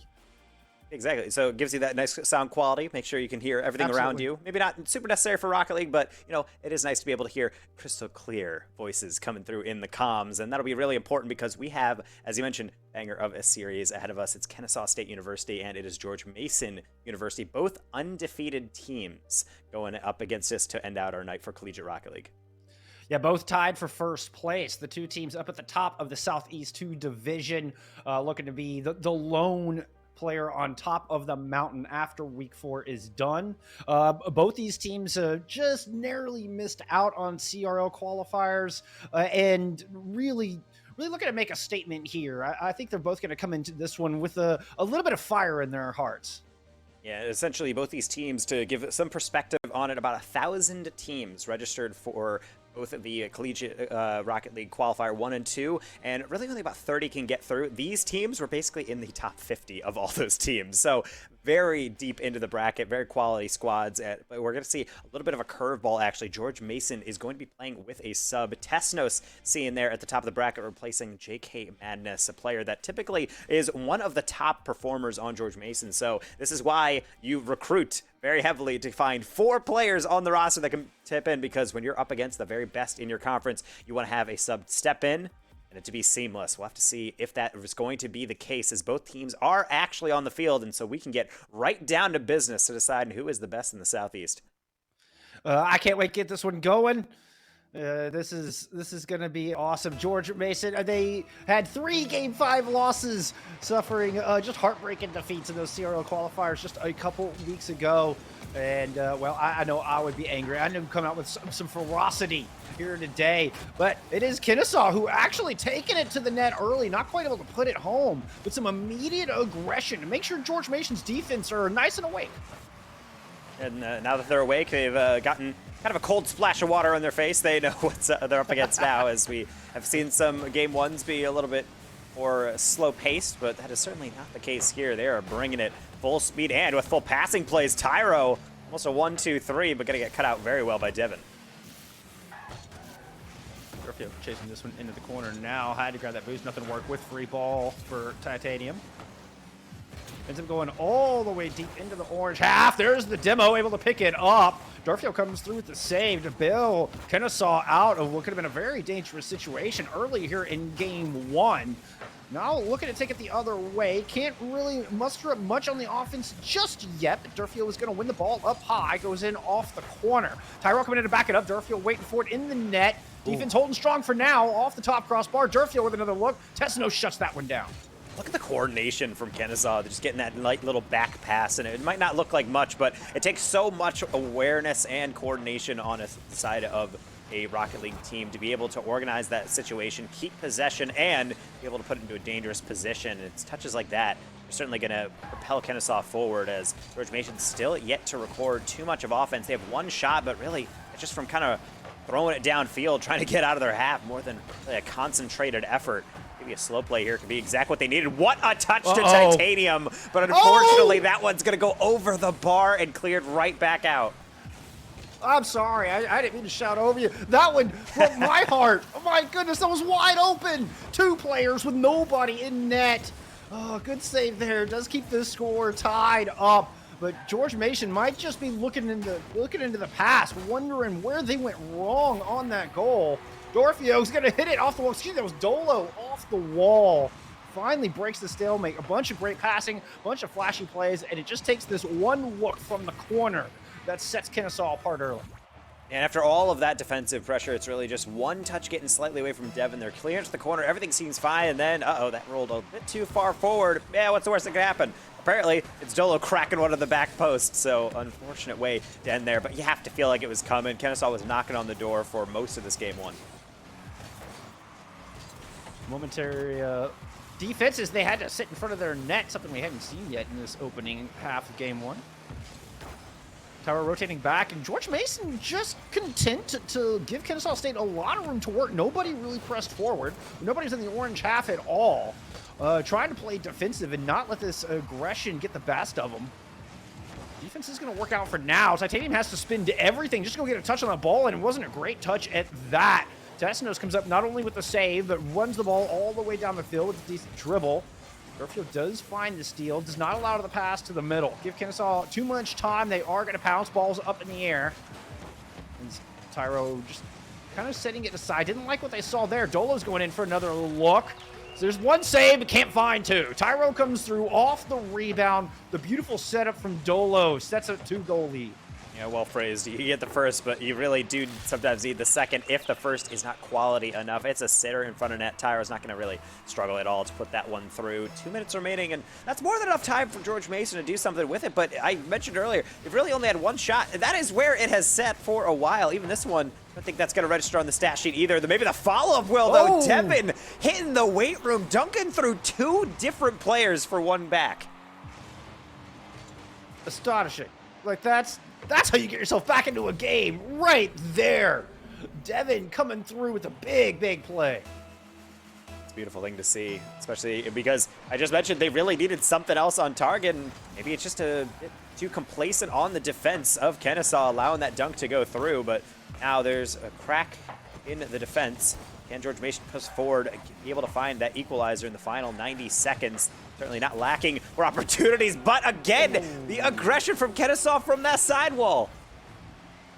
And that's a goal from each of their 3 players. Titanium just sits there. You cannot give this team that much time. Durfield read that one from a mile away and not only found the steal, but found the perfect angle on that shot. GMU, I don't think they're respecting Kennesaw quite enough right now. Tesnos thought they had something there, but no, the steal, the block, and now the clear. Over to Tyro, who's got to look at an empty net, looking for the backboard. Tesnos shoves that one aside, not allowing any double taps at the moment. Titanium forced to do the same as Kennesaw is really testing the backboard prowess of this defense from GMU. And some nice hold-up plays from Kennesaw, and really just altogether a fantastic performance. Maybe the goals aren't the flashiest, but they're taking advantage of, I would say, a less than urgent style of play from George Mason on these side walls, and that's really all you can ask out of a quality team. If you give them spaces to shoot in, they're going to more than likely take those opportunities. Certainly, good job from Kennesaw, a team that actually did get deep in the bracket, but George Mason would arguably come out as the favorites here. They were one game away multiple times, and not able to close it out, but apparently with the sub, who knows what type of influence that might be having on their play style. Potentially this game number 1 is the warm-up. Titanium, it's a sitter. Oh! They can't put it in up until Devin lends a hand. That one scared me. I think Kennesaw State thought it had gone in. And I mean, they kind of just slammed the brakes on right on the goal line. And the ball takes a moment. Nobody up to block the incoming attacker. Nobody in a position to find the clear. And George Mason able to find one with less than 30 seconds remaining. The Kennesaw immediately going back on the attack. Stifled. They're forced to try to rotate as Titanium is screaming down the pitch. Stolen by Tyro. Is a demo, perhaps a momentary advantage, a momentary opportunity. And tonight, Titanium keeps it in the orange half. 5 seconds, one chance. Devin can't get the touch we're looking for. Testos does get a shot off, sent off to the corner. Titanium going up. Dolo pushes that one further up in the air. Has a moment to keep it alive. Titanium just barely skirts underneath. It gets the shot down, and it is forced to the ground right on the goal line. Kennesaw State hang on by the skin of their teeth, taking game 1.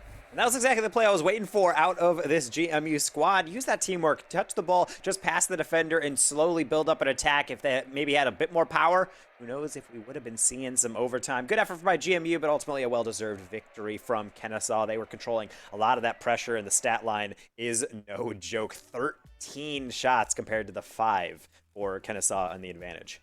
Well, and the shots from GMU didn't seem to come in until very late in that game 1. I mean, it was 13-1 for the majority of that game. Second shot did convert into the first goal, able to put a couple together after that. But, there was something you mentioned, something you touched on during that game was the sub. Is Tesnos coming in? Is the synergy not quite there yet? Maybe the styles not quite what Devin and Titanium are used to from that third player. So is it a little out of their rhythm, perhaps? We'll have to see how this series progresses. And as I mentioned, this is a huge deal when you have a sub come in, because sometimes players just throw really any player in there and say, yeah, it's whatever, we'll just grab someone just in case, because, we're not going to be absent for a game. And then turns out one of your players can't make it, so they got to step up. I would say Testos is doing a good job of being able to fill in that third-man role. I don't see any real glaring weakness in the rotation, but I think it's just the chemistry. They're not comfortable with each other yet. Maybe the comms aren't quite on point, and so therefore Kennesaw, the players playing together and being used to each other, being all starters, just have a slight advantage, but nothing that can't be undone by the talent of this George Mason squad, even though start of game number 2, they are on the back foot yet again. They are just setting up shop in the blue half. I feel like this entire game was down there this opening minute. Eventually, clear comes through, but only momentarily. Now Tyro and Defio both in the air. Not able to turn it on the goal, but they do get one shot on, force the save out. Demo in, long shot from Titanium. Finds the corner post and is able to bounce in. What a shot in transition. That's a counter-strike if I've ever seen one. And gotta love those transition plays, especially off the infield pass. Devin knows their fate is sealed. They are going to get dunked, or even worse, get demoed. So what do? Dish to the middle, makes the angle a little bit weirder, and the defender not anticipating the back post shot, as Titanium will angle their car just enough to get that accuracy there, and it's going to propel GMU in the lead. Much needed after game 1. Came so close in the end, just couldn't do it. So now they have a lead to protect, so changes the dynamics of this game for sure. I love those goals. Titanium just seemed to hover. We just seemed suspended in air waiting for that ball. Always impresses me. Coming in, looking for the answer. Durfio is going to get stuffed.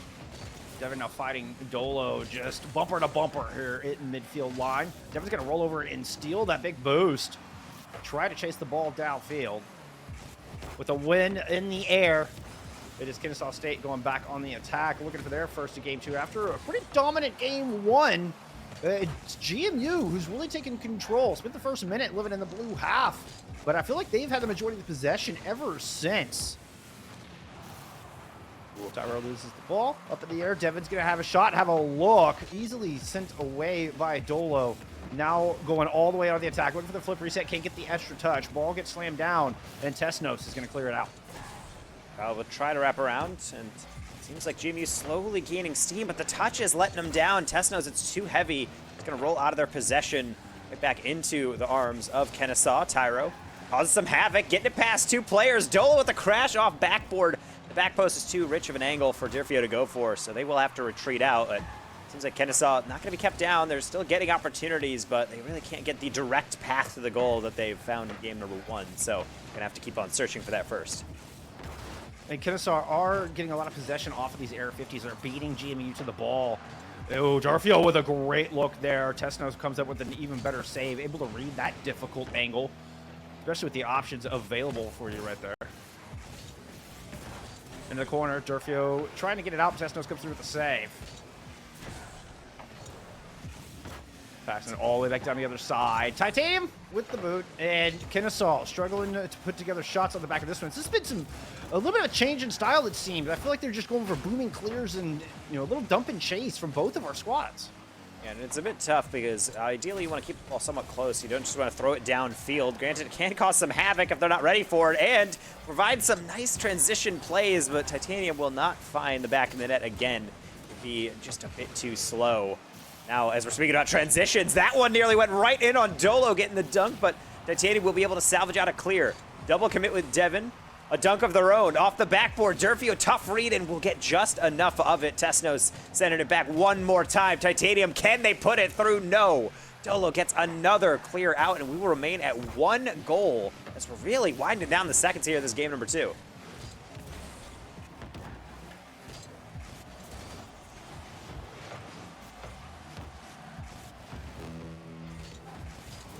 See, really, this next touch coming through. This Titanium will throw it somewhat deep, but well picked off. Tyro into the middle. Devin, long clear out for Titanium to chase. That's going to be a heck of a read, but they do have the angle for it. Dolo, rather. Be able to get more than enough of a clear, and honestly, I'm just very curious to see if this 1 goal is going to be enough. Really, any team can be the one to take it, but unfortunately, Devin free jumps the read, and they did not have it. And a little glitch in the matrix on my side. Apologies. Thanks for holding down the fort here. And Kennesaw striking back late. 36 seconds for the tying goal. Certainly going to be interesting now, because now, of course, overtime is on the table, but honestly, give Kennesaw an inch and they'll take a mile. And right now, they're certainly on the front foot, getting that first goal of theirs, be able to tie things up. And GMU can't be shaken, playing great offense, especially an improvement from game number 1. So really have to keep their heads high and see if maybe something heroic can come out. Titanium seems to be the one who wanted to set it up. Devin, quick challenge, but now it's a fast break. There is no one back. Tyro, there's going to go for a bump. I think Durfio did not anticipate that, so that'll go by the wayside. Keep alive for now, but ultimately, this ball can only remain high for so long. Tyro, double tap right at the death. No! Tesnos, a brilliant save. That one will float delicately out into the corner. Devin will throw one more down, but no, if they have that extension, it will, in fact, eventually touch down. My goodness, the fight for these players, keeping every second alive. I was on bated breath in that last one. That looked like a perfect opportunity with the 2-0. Perhaps a little bit of a miscommunication with Kennesaw, but they're going right back on the attack. Tyro had a great opportunity there. Titanium able to get in front of it. A double commit here. This ball going to bounce far enough out. Devin will ensure so.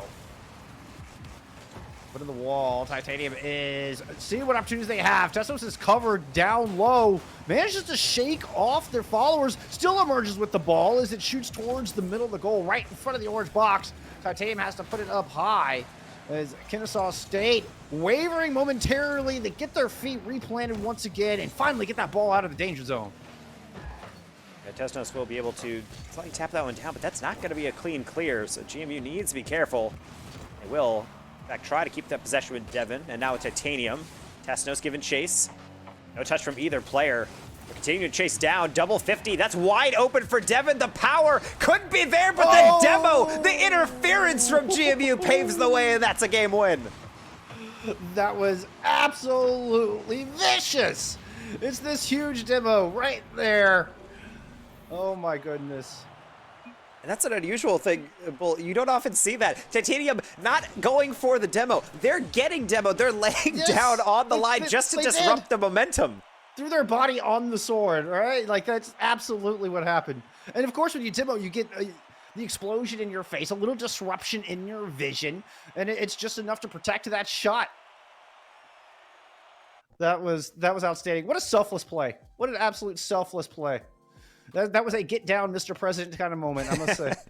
I like the heads up play as well, because not only as they're rotating back, it wasn't a turning in. They just realized, oh wait, I'm in a path, and they just hit the brakes and just accepted their fate. It's something beautiful about that. I don't know, but regardless, George Mason getting that game victory, and it was a little dicey because they did lose that lead late off of a mistake. That can be a tilter that can send you down a very dark path mentally for sure. So they did not get bit by that. They were able to recover, and now all tied up 1-1. Everything to play for going into game number 3.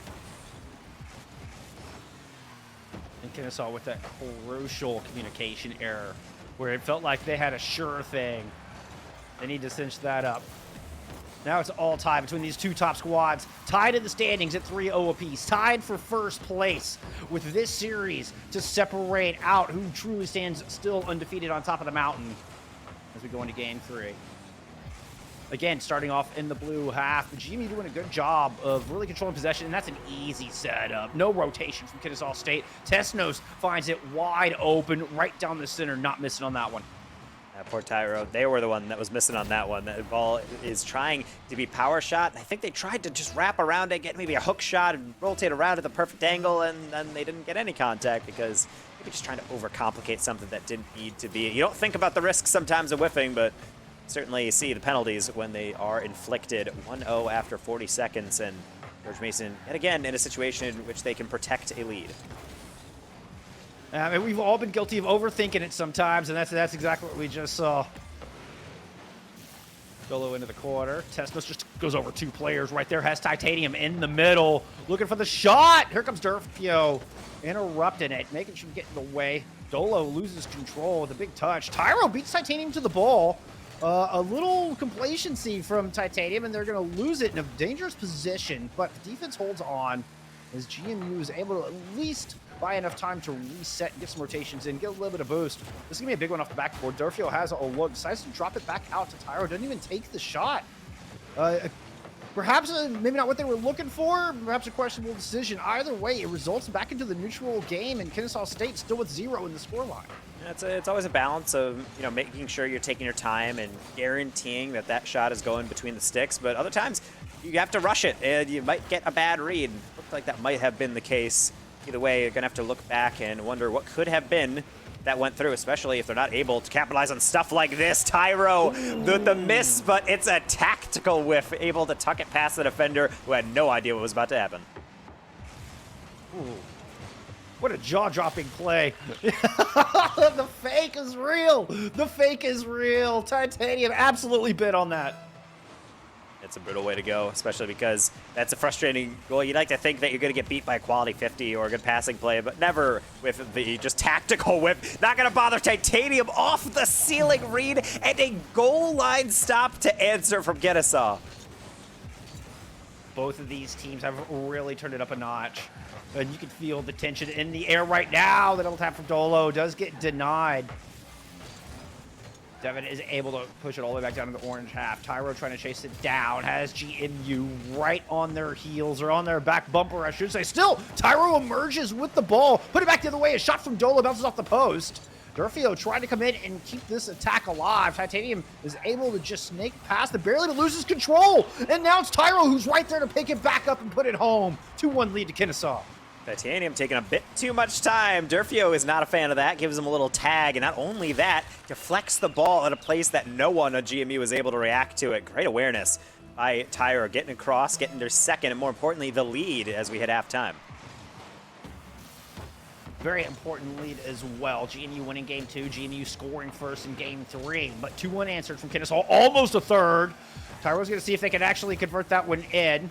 An eruption comes through from the defense. Durfio looking for the short ball off the post. Well read. Tyro comes in for the backup as Durfio rotates back to the third man. Dolo this time falling in the corner, taking their time up in the air, has Durfio down low. Tesnos comes in and strips him of that ball. Titanium over the top, looking to follow up on this, looking for something to transition, has no boost to work with, and loses their teammate in the process as well.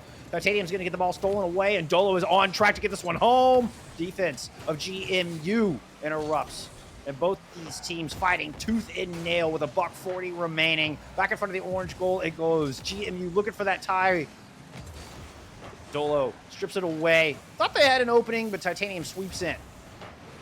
And right here, I think it's really on this Kennesaw team to continue playing good defense by keeping up the offense. I don't ever like to see teams sitting back, especially when Kennesaw is playing as confident as they are. They just got to make sure they're not getting over-eager, though. Tyro had to backflip to get back into this one. That's going to result in a wide-open shot for Tesnos. That's over the bar. Durfio with the double commit. Titanium just to keep it alive. One more touch middle. A great find to Tesnos. The angle is not there, but the contact is 2-2.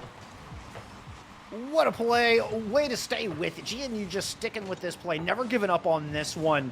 And Tesnos is there. It's really Titanium just with that fight, that grit along the wall. Gets to the corner, turns the corner, finds Tesnos down low, and gets that nice little redirect off the right headlight. That was absolutely outstanding stuff coming from GNU. Tie things up. 60 seconds remaining. Kennesaw had to send 2 players there and a deflection for Titanium to gather. And this is such a entropic game, I would say. They're just all over the place, a bunch of chaos, a lot of demos, a lot of misses, and it's going to come down to, I think, obviously, everyone who just minimizes mistakes, but sometimes it's the difference between missing a shot that just goes wide and just letting a goal kind of roll right in. Titanium, no mistakes there, brilliant cut through. The treble will eventually be stopped. One more shot from Devin. That directed well wide, and Durfio's up for the 50. Testo's got a piece. And Kennesaw State now finally able to breathe a little bit of a sigh of relief. Durfio should get a touch on that. Nah, Tesno's able to stuff it back down. Tyrell comes in with the shot, top right corner. Big save from Devin. Going back the other way as the clears there. 3 seconds remaining, one last opportunity. GMU hoping to turn it. Tesnos can't get a good touch on it. Ball hits the ground. Golden goal as we head into yet another overtime. We're seeing Tyro will try and pre-flip through, and there's no contact on that. It's just going to be a bouncer for Titanium to gather. Durfio send it high. Difficult read, but Devin does enough with it. Still not in their possession, though. They have to be careful. And as I say that, Kennesaw abandons all caution. That's a double commit. Tough angle from Titanium. They're trying to put it through, but they're looping around it. The coordination is not there, and who knows if that could have ultimately been put away, but that is a missed opportunity, especially when the immediate counter is going to be the victory. Oh my goodness. Oh my goodness. You can't let that happen. GMU, you have to capitalize on those opportunities. That was a gift that Kennesaw State had laid before you. You didn't pick it up, and they said, fine, we will take it ourselves. Run it all the way back down in transition with a beautiful finish. Oh my goodness. GMU had that in their grasp and let that dub slip right through their fingers. It's so tough, particularly because when we're trying to get everything together and watch the game develop, Kennesaw sends 2 players, and then, of course, that's the issue, is they're being too aggressive. But then, as Titanium dishes across, both players from GOU are waiting for it, and they're both too far forward, and they have to turn around and try to regather, and that ultimately results in their immediate counterattack. It's that temptation to move upfield, to get right at the edge of the goal line, when in fact, it's kind of better to be able to position yourself just in case things go awry, and I guess they bit off too much to handle all that counterattack. It's a pretty devastating way to lose, I would say. That is Kennesaw State. I don't think they could believe it. I know I can't quite believe it. That was George Mason's to take, and they just got over anxious is what it appears to me. I can't speak to exactly what was going on through the players' heads, but that's certainly how it appeared from our end. And ultimately, those mistakes are going to cost them because now it is series point. This is one more victory for Kennesaw State. They're going to be going home with yet another victory under their belt, and will be ruining that perfect season so far of George Mason. But, you know, that was always the end result here for two undefeated teams. However, George Mason, they have to be thinking that they don't want to go out like this. They want to be forcing at least a game 5, so they have 5 minutes to see if they can indeed generate that outcome. When I think there's some weight that needs to be established here, because when you have two top teams like this, especially if they keep up this level of play, almost guaranteed that these are going to be 2 of the 3 teams that we see in the playoffs for Southeast 2. It's a little bit early for me to be calling that, but just for the quality of play, the history behind these squads, and whoever wins this head-to-head is going to enter that matchup with that much more confidence. But Titanium opens things up strong for GMU as they hit the ground running in Game 4. That's tough from Durfio. They're just twiddling their thumbs. They go underneath it. They try to wrap around with a power slide to the near post to face out. And during all that time, GB's just crashing the goal. They'll just take that saying thank you very much into the open net. And that just shows even that little bit of hesitancy is all the window of opportunity that your opponent needs. A little shout out to Tesnos for that touch for the assist. And then a good one here. Going up over Durfio. Misses everybody. All 3 players from Kennesaw State absolutely whiff on that ball. And George Mason are looking to capitalize. Durfio does manage to regroup and get 1 touch on it. But Titanium is right back there to keep the pressure on. Tyro finds a clear. Finds a little bit of breathing. Room's going to go up high and just allows some time for Kennesaw State to regroup on this defense a little bit. GMU don't want to give them that time and putting the pressure right back down. Durfio now in the shop, in tatters. Billow comes through to get it out of the orange half, finally. And Tyro is not going to be able to get the shot off, but gets the boost steal, and sometimes that is just as valuable. So long clears. And now transition. Testos almost got caught out. Tyro, that is on target, but it lacks the power. The pitch save from Titanium, keeping their goal line clear, keeping their lead. It's not like Kennesaw State is done. They will not be denied. They're continuing to rotate in with some demo plays, but Devin, strong enough, will be able to hold that one through. I love the physicality there. Nice move for Titanium to kind of work it around. But look at this.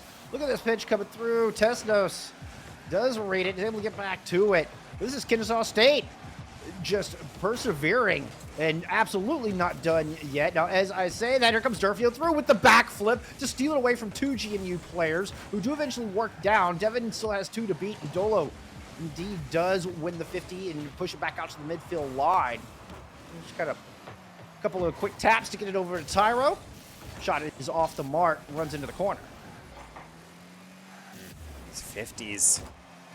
Pretty tough. I'm seeing a lot of nice challenges in the midfield from both teams, but my goodness, are they playing it kind of loose at times? Even though their coordination and these rotations are on point, it can be a bit disconcerting to watch 2 players commit on a ball and neither of them touch it. So ultimately, there's these tiny moments of uncertainty from both teams' defenses, and I'm curious to see at what point is the offense from either side going to pick up on those chances and carry away a goal. We've seen low scoring, close games so far, but all it takes is one team with just a bit more quality and a bit more consistency to be able to finish out this series, especially if that team is named Kennesaw.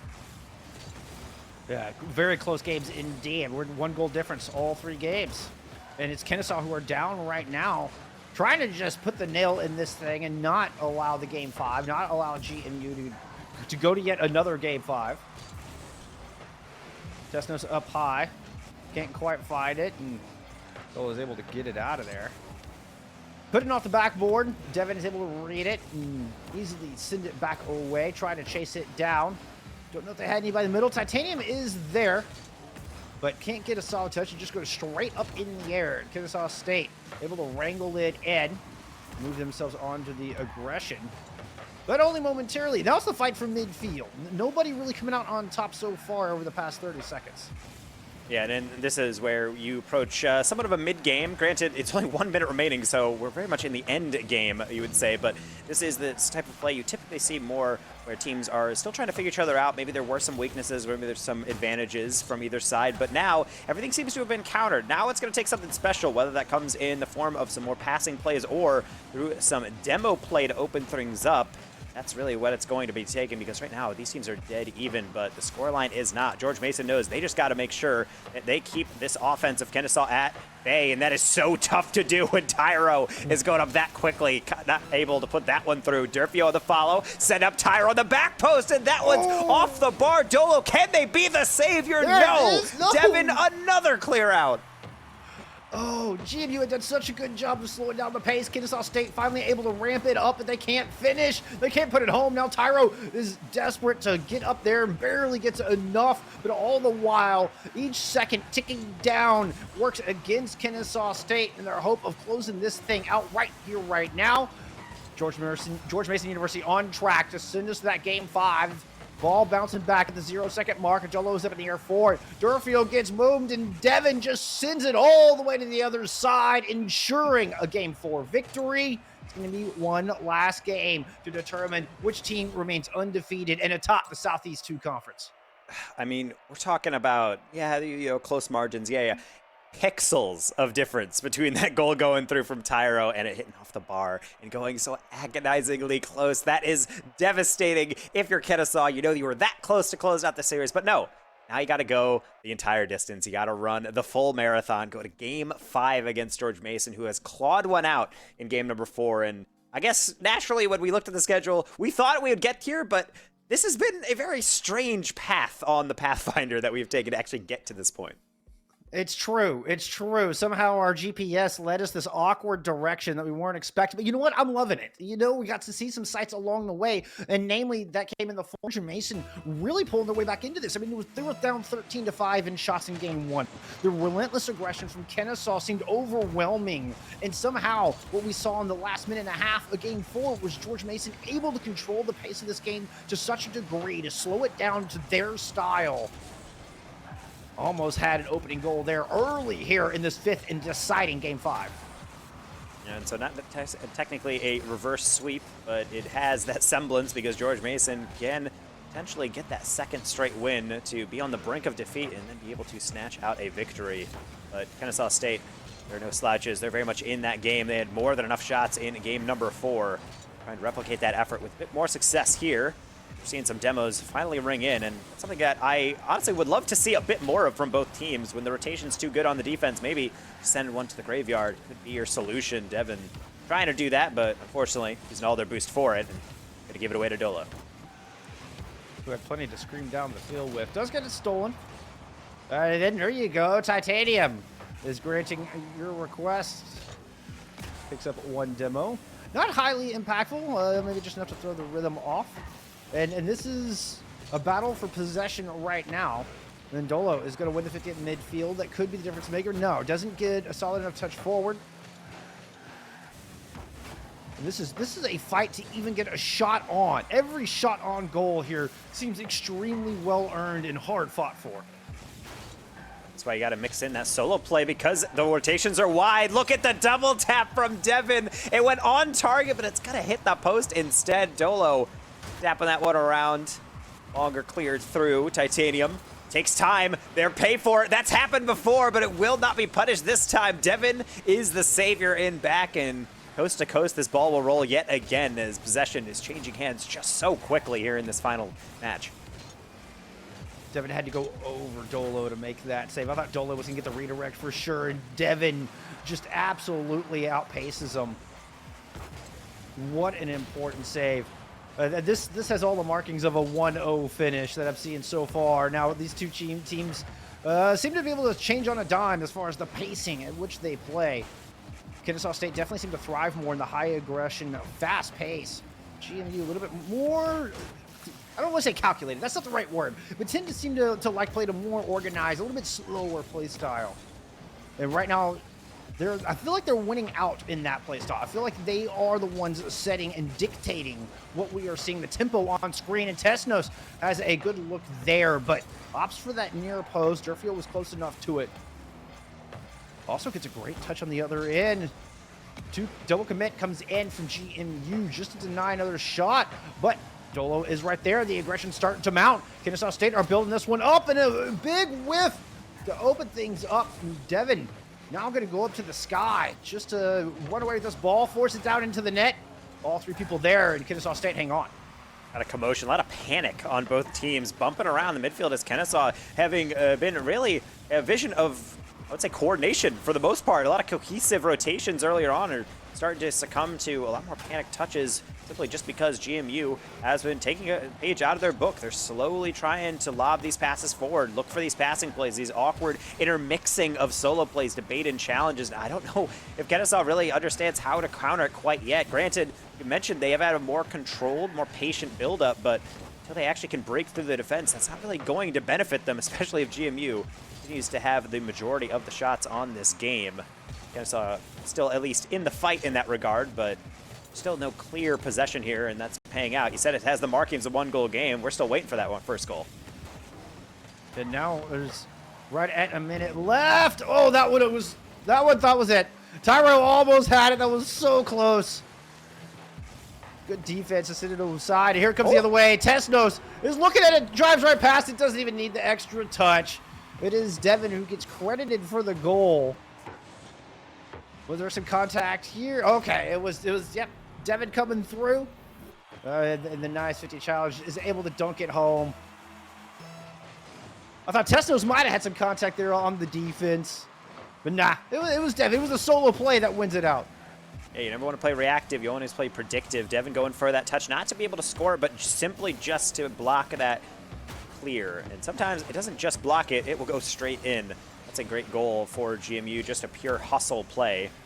Let's see if Kennesaw has an answer. They only have 30 seconds to do anything about it, and George Mason seems like they're more than content to play some possession. Devin can't get a second goal on target, so Titanium sends one through. Tyro trying their own solo play. Will get demoed for their efforts. Tesnos has a wide open goal, but they do not have the boost to get back to it. Kennesaw, they need offense right now, but they are stuck on defense. They cannot escape their half, and they need to get going right now. Try to get out and get a demo forward. The ball ends up flying back towards the orange net. Ball getting passed over. Titanium trying to shove it down. Dolo keeping hope alive in the 0 seconds of game 5. Chasing the ball up into the air. Tesnos finally pushes it away, and George Mason University won it in a 1-0 when both teams were fighting tooth and nail to get a quality look on goal. It's the stuff. It's just denying the clear. That is the one goal we needed. Devin comes out the hero here for George Mason University, and the Patriots stay undefeated, moving up to 4-0. And the Patriots not only getting some demo plays in there and causing a lot of commotion in that game 5, but they were able to use that fourth player in Tesnos to a good effect. I noticed a lot of strong rotations even coming in as the sub, and at least on the other hand, they potentially even had a fifth teammate in the crossbar.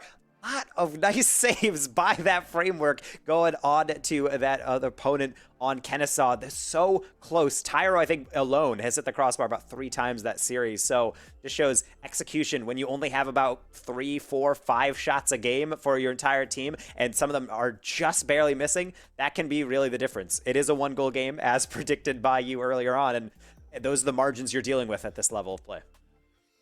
Yeah, I mean, if you can bribe the crossbar to work in your favor, I mean, more power to you. Yeah, worth every penny, I suppose.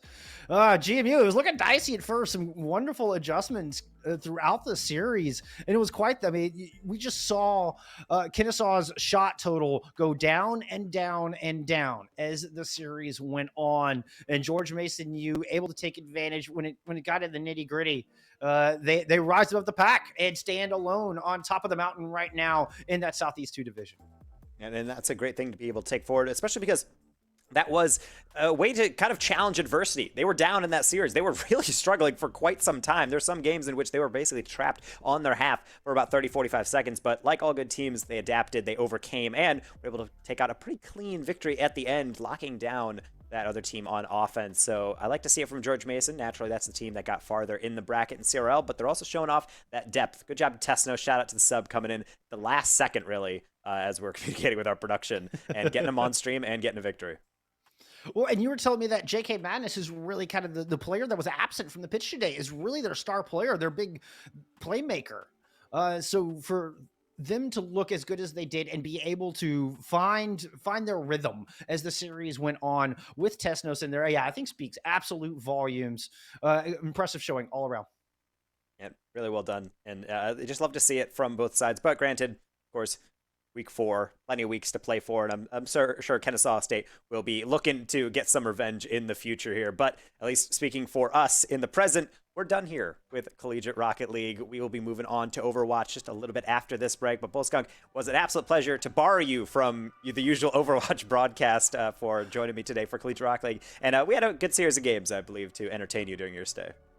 It was an absolute blast, and I appreciate NACE for having me on, and appreciate everybody hanging out with us and enjoying these fantastic games. Hope you've had a wonderful Valentine's Day, and we're going to throw it over some Overwatch. We'll see you next week for more Rocket League here on NACE Starleague.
Hello, everybody, and welcome back to the NACE Starleague Overwatch Split. We're about to bring to you two amazing series here tonight, but the first one we're kicking off, it's going to be RIT versus St. Clair College, and to bring out all the action here for you tonight is, of course, myself, Los, and joining me on the desk this week is my main man, Jag. Jag, how are you feeling? I mean, I'm feeling great. I've been here at NACE a few times, but never for Overwatch. This is the first time I'm casting here for this. This is my first time casting Overwatch with you. You and I, we have done Valorant in the past, but new game and new opportunities, and I'm most excited for one of our sponsors here. Ground News is home to over 180,000 mindful news readers who use their industry-first coverage analysis tool to adopt a balanced news diet. Ground News community is home to people from across the political spectrum, no small feat in an increasingly divided world. Here at NACE Starleague, we want you to be a part of this community to check out Ground News online or download the app available on Google Play and the App Store. All right, I mean, that sounds pretty solid, but let's talk about these two teams that we have coming up ahead of us. Rochester Institute of Technology, finally some New York representation out here. Happy to see it, versus St. Clair College. RIT 3-0. St. Clair 2-1. Maybe looking to get that third win here tonight. Yeah, out of the Northeast 1 conference. RIT is actually a school and program that I know very, very well. I got to see them in action myself for a full year in the EGFC. Now they've moved their A team over here. Their B team still competes there. And this is a team that went undefeated in the regular season. And that was a very long regular season. I believe it was about 17, 18 games. We're able to only drop a few maps along the way, but then they couldn't deliver in playoffs. They ended up dropping out, I believe, in the either semi or quarterfinals. And now they're here in NACE trying to make a name for themselves, already off to a great start, yet to drop a map of being Carleton, the Cyber Grizzlies, and Cornell. They've got all the momentum going for them early on. Meanwhile, St. Clair, this is a team that has been in NACE before. They finished 6-3 in the fall, just barely missing out, potentially going to playoffs. And while they have beat Ryerson and the Cyber Grizzlies, they fell to Cornell 3-1. That's the one loss on their record. And you kind of do this comparison, right? They've both played Cornell, but only one team has beaten them. Yeah, well, I mean, it will spell a little bit of foreshadowing here for us tonight. RIT does have a strong pass. St. Clair looking to reclaim some glory and not miss out on that opportunity that they had back in the fall. So this is definitely a important matchup here tonight. If they can stop RIT from having an undefeated streak, St. Clair definitely postures themselves into a better position. Looking forward toward the end of the split, maybe even toward conference play-ins, because they were just one game away, like you said, barely missing out on that potential to make it into playoffs. So every win is going to be important. And starting off with that first loss, that's going to kick it into overdrive. That's going to put it not into, say, panic mode, but it'll make you more alert, more aware of the teams you're going up against. So they got to bring their A game today. Yeah, absolutely. And if you look at last season, I mean, the teams that were making it were 7-2. That was the cutoff. So you were afforded 2 losses on the season. If you're St. Clair is saying, hey, like, we went 6-3 and that wasn't good enough, that's still a very nice win rate, but we still couldn't cut it. So you're looking at this match, and if you lose this, you've basically already lost your safety net. You lose any other games from now on, and you are going to do either the same or worse than what you did last time. And if last time wasn't good enough, how would it be good enough this time? There are, it has been changed up. It's not the exact same teams that we saw in the fall, so that's the good thing. Northeastern, I don't believe, is any longer here, which was the top team performing here. But it's really getting into that top 3. And if you're one spot out of it, well, you tried your best, but that's not going to be good enough. And knocking RIT down a peg here would be huge for them, because that means that they'd be at the same level as them, and they might have that tiebreaker difference with that head-to-head later on. So this is a very important matchup early on here in this split. Of course, and like you said, Northeastern no longer in this conference or in the league at large, but RIT, the new kids on the block, they do have a very deep experience pool, and like you said, 17 weeks of an undefeated streak before the playoffs. So are they going to be able to bring that same intensity that they've had going into this new split over here in the NACE Starleague? But it's time to figure it out, especially if we're heading into the first map. It's tradition around here, Jag. I don't know if you knew this, but we're heading to Lijiang Tower classically to kick things off. I didn't know it, but I prepared myself. That's what my background is right now. And I mean, it makes sense. This is probably everyone's favorite control map. There might be a few people here that prefer other things like Ilios. I don't know why I'd like Ilios, but it's an option for sure. Oasis, but Lijiang Tower, as all control maps are, 3 different points, 3 very different strategies. And this one control center is all about the brawl. You got to just charge in with the Symmetra turret, TP, get in early, and then try to control that high ground near where the control point is. Looking like a mirror match right now. We did get baited by Blue Jay, who did hover onto the monkey, but let's not worry about that now, as things are just getting started here in the front line. Trading out onto those supports, it will start to fall here on the side of St. Clair, but they're keeping it together, especially with Bailable getting so many frags, especially with the landmines to eat it up and get that first control in 2 seconds. Yeah, a really good rotation there by St. Clair. Instead of playing on the high ground, they decide to rotate to the low ground, play around the point, and there is a cylinder in the middle, so they can play around that natural cover. They can set up their Symmetra turrets, and then they can just let that do all of the work. Yeah, we do have players going through the hallway. Blue Jay, the first one to find a pick for themselves. However, will they be able to keep it up? They forced themselves into a bottleneck, but now it's Bailable here with the Riptire. They've done damage before, and they can keep on doing it again with that ultimate. And the second fight should go over to St. Clair. It's really impressive considering that they lost their Reinhardt right away. Luckily for them, they're running a Sigma instead of a D.Va, so they do still have that shield, the projected barrier that can save them a little bit. Really, right now, I'm looking at this DPS duel between the Junkrats. Bailable has been showing up, which is very impressive, as I do have that experience watching Essel before. They're one of the best projectile players I've ever seen in Collegiate, and right now they are not winning this out. Oh, a great teleport from Essel with the Riptire, picking up both of the supports. This should be a good win here for RIT if they can manage to capitalize on removing the supports. Well, they won't be able to because that photon barrier sends them right back. No damage coming from that squad. Yeah, you lose your Baptiste, and that's all your primary healing. That's your immortality field as well. You can't really do much on that. There isn't enough sustain to push through. St. Clair State, 60 seconds on the clock, 60%. They still have 2 tank ultimates. They could just get a full run here, get 100 to 0. Immortality field just sitting right in front of their front line, but now the Gravitic Flux is coming through. I don't even know if it's that important because so many players on the side of RIT have fallen before it can even activate. Here's the return from Blue Jay. Might be able to find some, but Choco Man and Blue Jay working in tandem are finding so much damage and value here. Yeah, and I think you can hear my dog barking in the background. They're just that excited about this matchup. It's a great recontest. It stops the bleeding for a little bit, and RIT finally has some possession on the point. However, they use so much to get it done. They use basically everything except the Earth Shatter. That's the Metro Wall. I'm not sure if it was necessary. They used the Photon Barrier after they'd already basically won the fight. And sure, it's not going to be aggressive, it's defensive, but they do get that first elimination. As long as they keep St. Clair back stuck in this lobby, and they're sending it back even more, but here comes the Earth Shatter, or at least it was the Accretion, to knock them back. They're going to be okay for now, but here is the return of Fire. Amplification Matrix out there, and Riptire sent out from Essel, and now there's going one right back. Will it be able to have that value? It's going to pick up both of the tanks and the Immortality Field. RIT is sent scattering. Yeah, and they had still people alive. That's the biggest thing. They could have stalled this out a little bit longer. Instead, they give up the point completely, and I think that's because they want to try to go for that full team recontest instead of being staggered out. I get it. It makes sense, but you could have at least gotten a few more points before you ended up falling. You still could have held out for a little bit longer. This is last fight territory. RIT, either they win or they go home here on this point.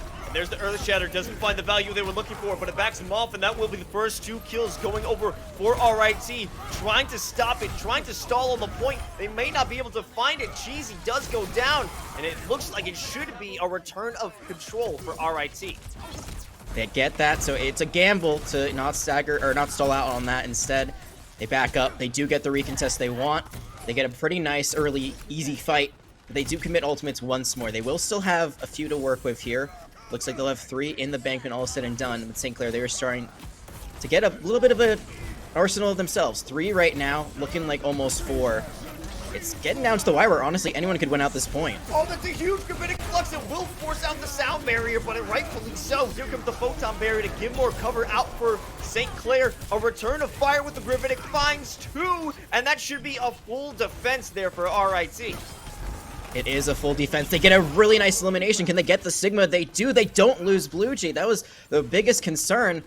Oh, this looks like it's completely flippable. RIT, they have done what I thought was impossible early on. They still have 2 DPS ultimates going up against an Earth Shatter as well as an Ant Matrix. It's really down to Bailable. Can they get this Riptire online? And oh, Essel does it again! Essel with the Riptire says no shot here for St. Clair. You are not getting onto my point, and the follow-up out there from Blue Jay is tremendous. Oh, it is incredible. I said it earlier, Essel, one of the best projectile players I know, specifically a really great Junkrat player. And although they didn't get the best of that matchup early on, boy, did they show up as it kept on rolling. 2 tires that went exactly the same way, both of them getting at least two big eliminations with the teleporter combination. Choco Man getting the assist there, and it wasn't easy, but 100-99, RIT does take that first point here on Lijiang Tower. Yeah, we definitely got to talk about Choco Man with the perfect teleporter placements that allowed Essel to find such huge value with those rip tires. It's all the players on this squad. And I'm interested to see, while Blue Jay did fantastic with the Sigma on that first round, what are they planning on doing with D.Va here on the night market? My guess is probably they're going to be trying to control more of either the outside of the point or more just kind of fly up and around on the point, try to delay that teleporter, try to kind of dislocate people. Also just better Matrix. A way to kick it off. Yubel certainly not expecting to die so quickly into that fight, but here they are. Essel continuing the carnage, finding, I think, 3 eliminations off the rip, and that will be the first possession over to RIT. Yeah, it's basically just a difference of how you want to play this comp. On the side of St. Clair, they want to play for that Doomfist. That means you're going to try to punch someone right out of that teleporter, try to find a squishier character, and just immediately blast them off the map. RIT instead, they want to play for that spam damage. They want to keep Essel on the Junkrat, try to chunk everyone down at once. It seems like that Junkrat did enough to open up that fight early on. They win the point. And now, Available swaps to the Cassidy. Still have the Doomfist who's going to try to find those punches around the corner. But instead of trying to TP in, they're just going to try to get probably a flashbang onto one of the tanks and then focus them down. Yeah, unless Available is taken out first, they do have a bit of damage focused on it. Here comes the Amplification Matrix. Arjunk sending lots of damage in, but will keep his teammates alive. The Immortality Field now destroyed. No longer will they be able to hold on to their lives as St. Clair finally gets the damage in the Photon Barrier and the Amp Matrix set back, sending serious damage and protection at the same time. Blue Jay fighting for their lives, but the Earth Shatter's gonna put them on their back, and they will be DMEC. Essel does go down. Apostle with 3 HP is swinging away. They might be able to make it work.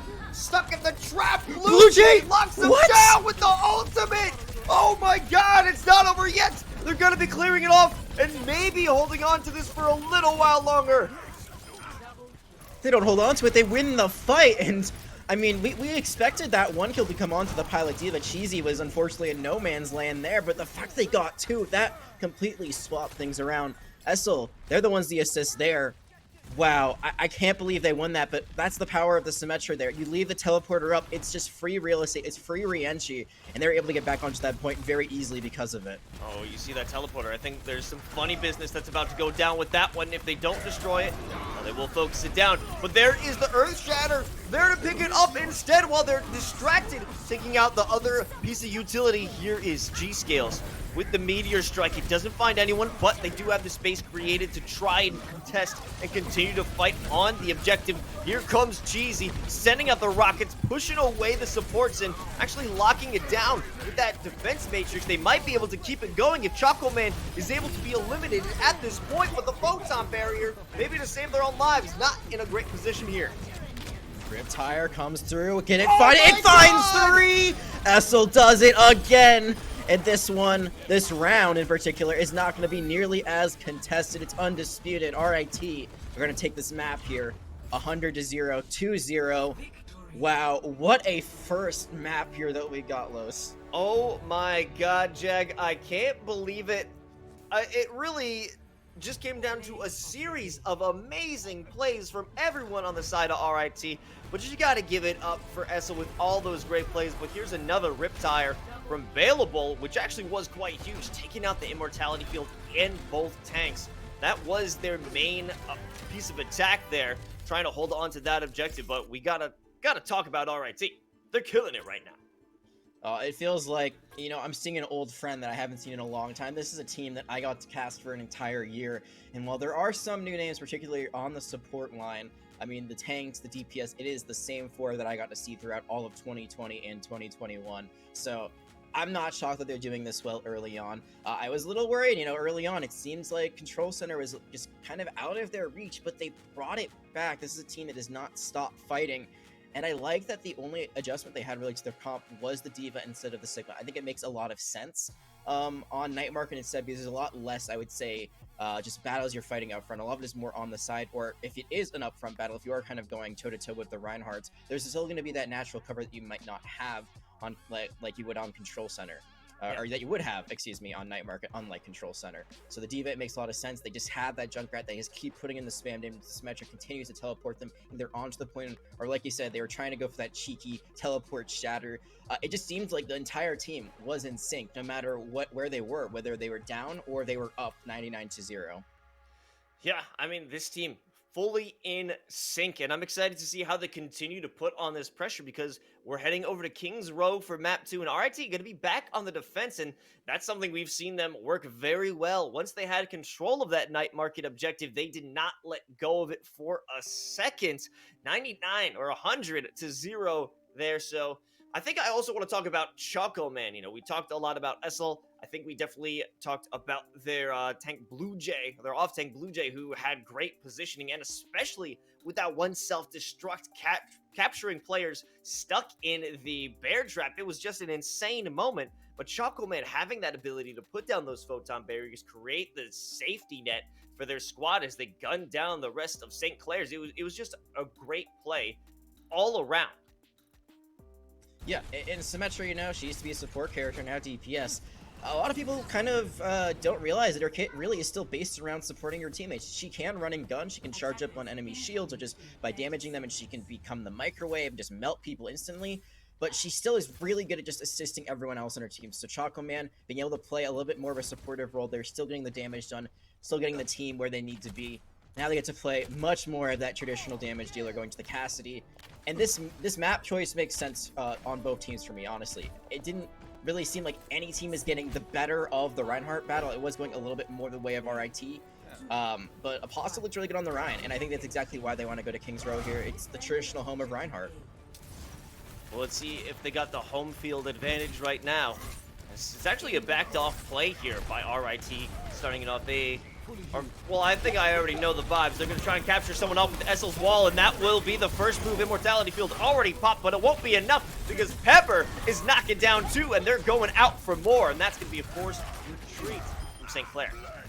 Yeah, just a really nice, well-executed wall. Essel, oh, his Mei is scary, I gotta say. I think actually I remember interviewing him, and this was his favorite character to play, or at least his most efficient one, and you saw there the wall. Very good. One thing I want to keep watching out for is the difference between the Zarya and the Diva. Blue Jay deciding to go to the Zarya, not something you see that commonly anymore. So no Matrix, only the projected barrier and a barrier to save themselves.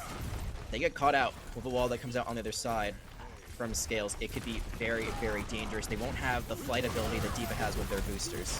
I think that's just trust with the rest of the squad. They aren't worried about getting caught out because they have such great cohesion. Look at the double lambs popped out, but it will be RIT still managing to win this one out, especially with the wax from Pepper. However, they do have some damage from the back, but it will be blocked off from the Mei wall out here from Essel, denying the value of that Amp Matrix.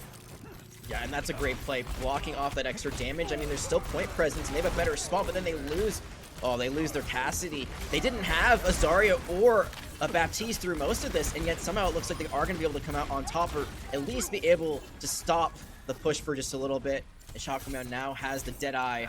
Could be very deadly, but Scales has a Blizzard, and there's nothing that can eat it. It's nothing down to actual being able to get a very nice sound barrier here to at least stop the damage. Oh, setting out the Blizzard right behind the wall. They're all stuck in there. It might be able to grab one. But wait a minute. The return attempt of a Blizzard up from Essel was eaten. They can't even do anything about it. And now they're stuck there. They still have area control, but here comes the Earth Shatter. I'm not sure if it finds any value with that one, but the Deadeye is popped right after it, and they're forcing players back into the hotel. They have no one on the objective. They're losing pressure, and they're losing lives fast. Yeah, they're losing everything. They're going to lose the point here. It isn't to be capped. 2 minutes off the clock. Not a bad defensive hold, to say the least, but there could have been a lot more done there, and I think St. Clair just outplayed them a bit with that rotation. The Diva, Cheesy deserves a lot of credit there, because that eat was massive. Not allowing Essel to throw out that Blizzard completely changes that fight. Even though the sound barrier came out, they're able to still engage. The sound barrier, it's not going to sustain you forever. It's only a temporary shield, and over time it decays. And it decays very, very quickly. The question is, how can they play the rest of the Streets phase? Well, it looks like they're going to go for that Ant Matrix. Once that wall breaks, I think it might be high time for a Graviton Surge if they do have the opportunity. And here it comes, locking down so many players, but they will be able to escape a perfect wall to save themselves from the ultimate, and they will send the attackers back where they belong on the objective. However, they do have Cheesy in the backline now with the D-Mech. They should be able to lock things down for now and regain control. Yeah, they're probably just trying to stall out this Pilot Diva as long as possible. I think the biggest thing, yeah, that's a really nice stagger. So Cheesy finally bites the dust, and now it's going to be another few seconds before we get back to this. One thing that's really interesting about this, though, is that there's no contest here at this archway, and this is like 1.5 is the way I describe it. This is the best place you could hold as a defender. Instead, they back up all the way to the bookstore. This is much better for the attackers. There's so many more angles they could potentially take this left or right or just from the top. They're going to be running into an Ant Matrix. And there it is, the wall there to stop them from having the support of their teammates. And we see Essel not looking to have that Blizzard be eaten again, and will opt for the icicles to the dome. And they are going to keep them and send them packing back to their spawn. Despite not having the best advantage or the best location, they still run in, and Matrix early on just completely overrun them. And they're playing Brawl very, very efficiently right now. They are just running over the St. Clair College squad, and that's exactly what you want to do. 6 people all running together behind you, Reinhardt. They lead the charge, you follow up. The St. Clair, they have a lot to work with here, and now they can finally take some of that high ground that we were talking about before. They could go here, they could try to run around, but they're going to drop now. Oh, they're going to drop right into the Blizzard as well, follow it up with the Earth Shatter from Pepper. And this is just a recipe for disaster for St. Clair. Yeah, these fights are ending so quickly, you don't even have time to really call the fight. It's just like 1-2, it's done. But was that an overcommit by RIT? They use a Blizzard and is able to get 2. They use the Shatter. I think it gets 1 extra, but they're not rotating their ults efficiently enough where they really have anything else to use. They do have the Deadeye, but they could get Petra off this high ground very easily. Again, there's nothing to eat the Blizzard up from Scales. Now they're just going to throw it in. Oh yeah, and there it is. Couple that with the Immortality Field, and we will see RIT fall without a problem. A bit of overconfidence, I would say, Jag, sticking around for so long, especially when they have that many ultimates at the ready. Choco Man throwing their body onto the point. Got to get back with the rest of the squad for the next fight. Right now, this is a pretty good stall. I mean, they lose that fight early, but they still have 3 people on the cart, so that's another 30 seconds that's burned there. You only force out the Blizzard, so that's not that great. St. Clair still has a lot to work with, but for all that happened, the fact they lost that fight so early on, and they definitely were a little bit too overeager with their positioning, not too bad for RIT. They make a hold here. If they're able to win this fight out, it's a very far respawn. This would force a last fight. So really, if you're RIT, you want to win with the least amount of ultimates possible and force out as much as you can from St. Clair, and they're already going to force out the Deadeye. Deadeye forces them back into a corner, doesn't do any damage, but the value is still found. Hold on, Blue Jay being caught out. The defense matrix is there, hoping to eat it, but it won't be done. Here comes the Graviton. It's a bit wide, but they still start the fight up. The Earth Shatter doesn't make a commitment. Apostle doesn't get it done. Essel is getting that Blizzard, freezing the Diva, freezing the play, and the payload doesn't make it any point further. Yeah, the Graviton goes wide, but so does the rest of the team. They get forced all the way back, and a great play there by Pepper, able to block the Earth Shatter. That's really the saving grace there. If that connects, I think this is going to be the end of this point, but it's going to be the end of the point the other way around, and no one touches the wall! Way! The wall from Scales cuts off their teammates! Oh, no. Oh. That's an oopsie daisy. Oh, no, Jag, no. Initiating match. It be like that sometimes. I mean, you don't, you know, the way that Overwatch is played, the fact that it goes by so quickly, you've got those split-second decisions, and you're thinking, all right, well, there's someone in front of me. I want to avoid damage, so I'm going to wall to avoid that damage. Unfortunately, you are in the last 3 seconds of play, and you have to touch the cart to at least get the overtime ticker going. If you can get that, you know, maybe you can jump off of it again. You got to touch it in 5 seconds before it ends. That's what starts it. There, just no one was close enough. The positioning, that fight, it just took too long. I think actually that Graviton Surge, whether it was on purpose or not, might have been the biggest brain thing ever, because the rest of that fight happened off cart, and it was so disconjointed.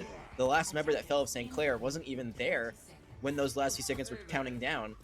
So, sometimes it's better to be lucky than good. RIT definitely could have had that point be captured in their face, but instead, they know their win condition. It's basically get 2 points, and you're already up on series point. Yeah. Map 2. It's within their grasp here. We have Blue Jay on the hog. Oh, okay. Blue Jay, come on now. Baited me twice in one series, Jag. Twice in one series. But let's get it popping here as we go into round 2. We're wondering what their play will be.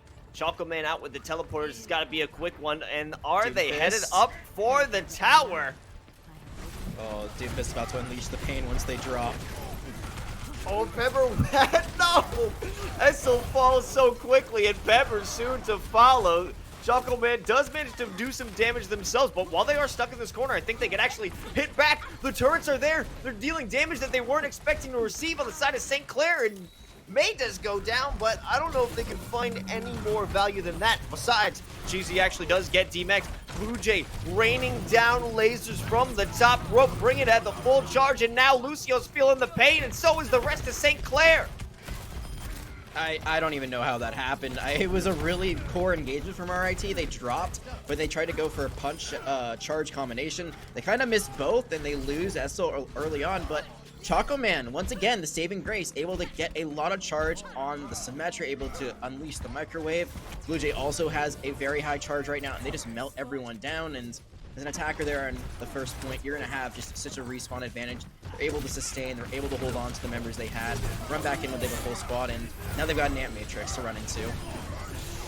Well, now we got even more to run into. It's Apostle with a great charge, sending Pepper back to the Shadow Realm as they look to contest point 1.5, as you previously mentioned, but it won't be held for that much longer as it's cleaned up. The streets are much safer with RIT patrolling them. Yeah, they are getting the damage done. They're making sure no one is out this late at night. They don't get point progress, so that's the biggest thing. So this Archway's finally going to be passed through now. They take the fight up front. They have no one on the cart. And while they will have better positioning, they could have been a lot farther. It could have been basically at the halfway point of winning this point in the map here. They did get the Ant Matrix out, which is huge. They committed only to Photon Barrier, and look at how much they're walking in with. Doomfist, Reinhardt, Zarya, and Lucio all have their ultimates, and that's the Graviton Surge. There it is. It forces out the Immortality Field, and the follow-up right after should be tremendous after they hit him with the anti-healing grenade. Available, narrowly avoiding the Meteor Strike, but it doesn't matter because Essel's there to finish the job, and so is RIT. Looking to close out this second map as they inch their way over to the last objective they need to reach. That's that. That is the end of that map. A little bit anticlimactic, but what an attacking round there by RIT. They never really stopped, even when it looked like they would lose that first fight. They won it, and then from there, it was just win after win after win. And I think it was only about 3 wins. There's only 3 fights that happened for that point, or this map was finally finished. What a performance here. Yeah, I want to talk about that first fight on their offense. They lost the fight, yet somehow turned it into a victory for them. I didn't understand how that happened. I don't want to understand how it happened. I'm just going to accept it for what it is, Jag, and it is mastery here on the server by RIT. They're at match point. I'm not sure what St. Clair's got to do to pull this one back and slow down the offense out of RIT, because they did not stop. Yeah, I think we got to see what we saw on Control Center, which was kind of that aggressiveness early on. And you got to play, a hybrid or an escort map or assault a lot different than Control. Controller kind of just always running head-to-head, clashing into each other. But I feel like even on their defense, they could be trying to take those fights early on.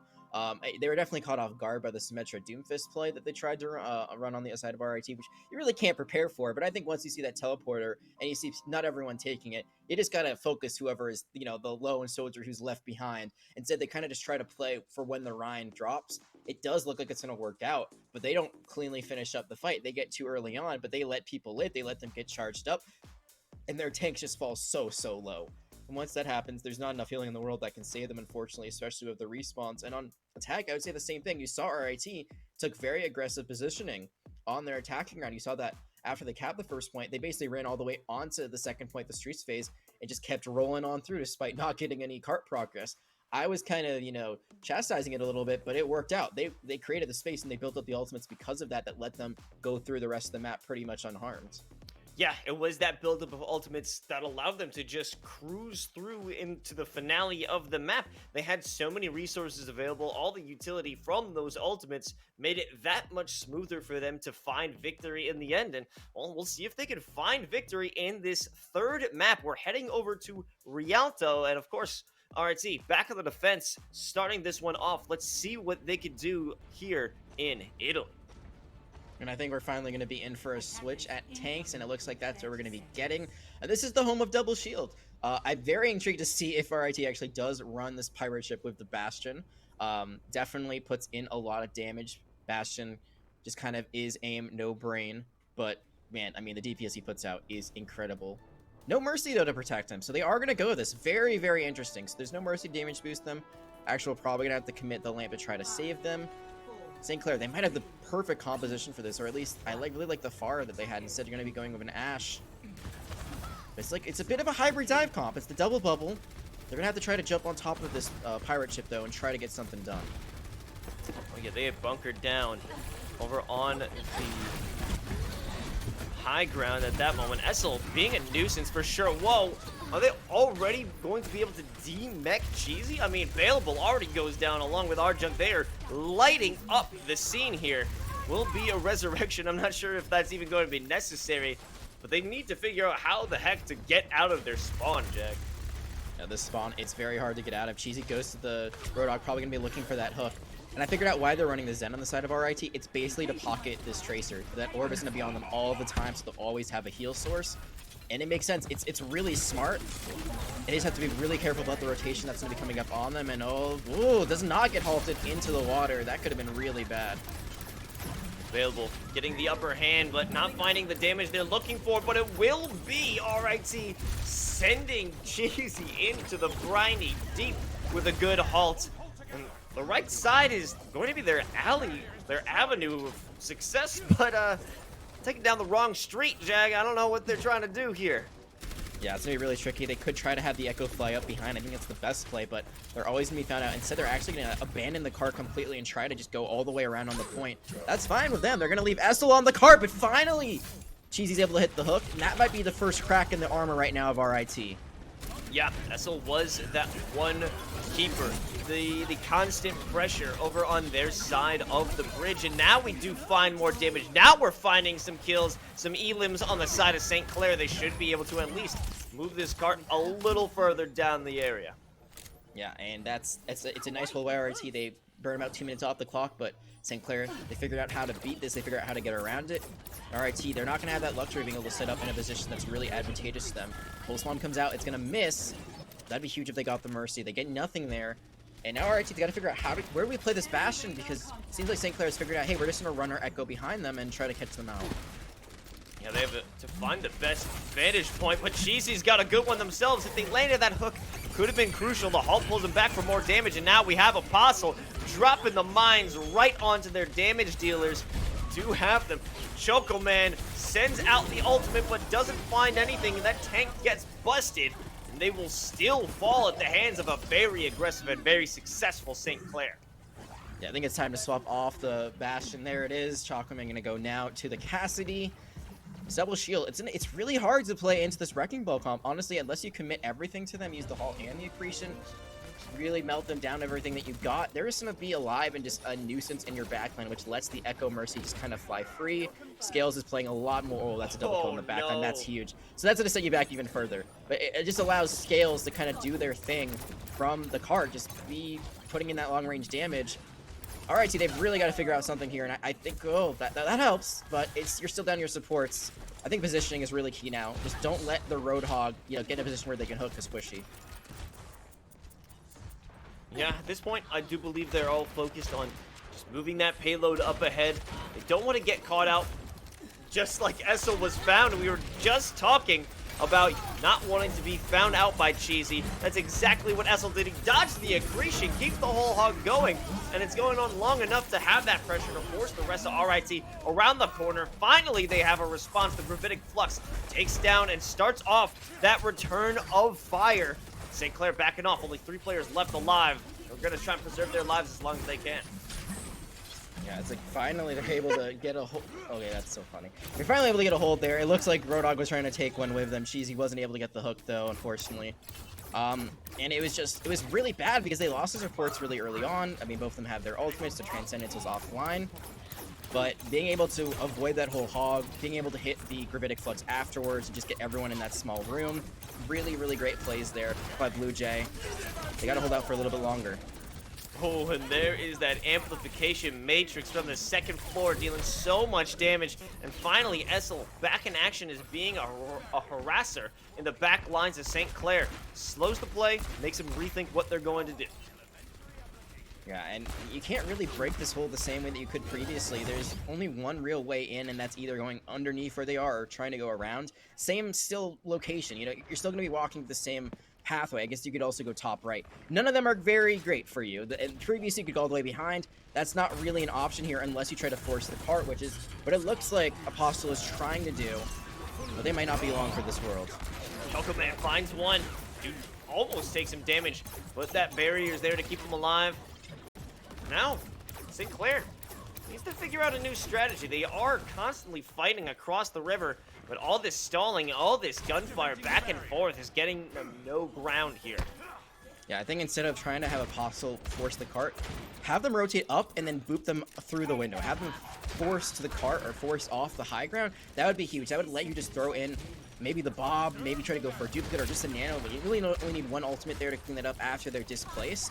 But they don't have that engagement right now that they're looking for. The one thing they do have, though, is they have 4 ultimates to their name, which could be enough just to basically overpower RIT's defense. Skills taking some hits, but it will be Choco Man the first to fall after that engagement sends them out of their safety position and back onto the payload itself. Available here with the Zenyatta duplication. I don't know if that's gonna be the one you need. They don't even get to have the Transcendence go off. As the counterattack from RIT is stellar. Zen is one of the hardest characters to aim within the game. Trust me, I'm a Zenyatta main. I know how many orbs I miss when I play him. And there, couldn't build the trance. Maybe if they built it in time, that could have been huge, but instead, they walked in with that 4 ultimates. They only have 1 left. It's the Mines, and they've already lost their Ashe. Oh, a nice double out there from Choco Man. Almost makes it a third in conjunction with the Pulse Bomb, but this should be, as far as St. Clair goes, falling apart. They can't bring it together to get that second objective. They got stuck around, split apart. No solid formation coming from this crew. I really liked what they did on the first point. That adaptation was very smart, very well played, and honestly, a really great way just to shut down the bunker comp. And you saw RIT, they did keep their tanks, they kept their supports, but their DPS did change quite a bit, especially having that Cassidy, so that kind of trying to go around, focus on the Bastion strat doesn't work nearly as well, because Cassidy has the flash. When you get too close, you're going to get melted. So instead of trying to adapt to what RIT did, they just kept running the same thing, and they were kind of running it into a brick wall. They did get at least to under the, you know, kind of, I'd say like halfway through the second play, they were able to get it under that archway, but not much more than that. They really were never able to rotate either behind them or on top of them, and because of that, they were going to lose that fight from afar every single time. Now, at St. Clair, they're going to have one hell of a defense to stay in this series. I want to believe that they can pull it off because they have the ability to learn and play around RIT. I think they just fell apart when it was too long a distance. They couldn't break that gap. But now there isn't a need for them to be the ones to break the distance. It's all up to RIT. We have Blue Jay, though, here on the Monkey. They're going to have no problem getting in the face of St. Clair. But the question is St. Clair able to have that defense? I'm guessing with G skills, they could knock him back with that coach gun. The question will be answered right now as we jump into the round. Starting off with Vailable, sending shots from the sky. This is going to be careful, running and basically into the lion's end, but could they win this 1v1? They do. What? Oh, the support wasn't there, and if you're Yubel, you have to try to fly to them and help your Echo there. That's a big misplay early on. Now it's given Essel free reign to jump into their backline. What is going on here? Everyone giving their back to Essel. This is not what you want to do. Almost a one clip over onto Yubel, but this is not the situation you need to feel if you're St. Clair. Did nobody come out Essel in the back line? I don't know, but I can tell you this: the ignore the tracer strategy is one that does not ever work, because that tracer can instantly one-tap you if you are 200 health or below that time. Almost got a few of their own. They were just able to run wild. I don't think they can contest this first point. That fight went on for so long and they lost it so quickly. They just give it up for free. An unfortunate start, but can they finish stronger than it began? That's going to be the question we need St. Clair to answer us today. Essel starting it off one more time and keeping the pressure going along with Choco Man. The defenses are crumbling. We have Blue Jay on the lower end causing all kinds of havoc. Essel going absolutely X Games mode right now, dealing so much damage, finding so many frags. This is just impossible for St. Clair to recover. I didn't think they could have a more dominant attack than they did on King's Row, but this might be it. This might be even better. No one can touch. And again, it's anticlimactic, but it's still a victory for RIT. Continue their undefeated streak throughout the season. No drop maps. This is the squad that I know and love. And yes, I can admit I'm a little biased coming into this game, knowing Caster them bias. for over a year. Yeah, just a little bit caster bias, but for a reason.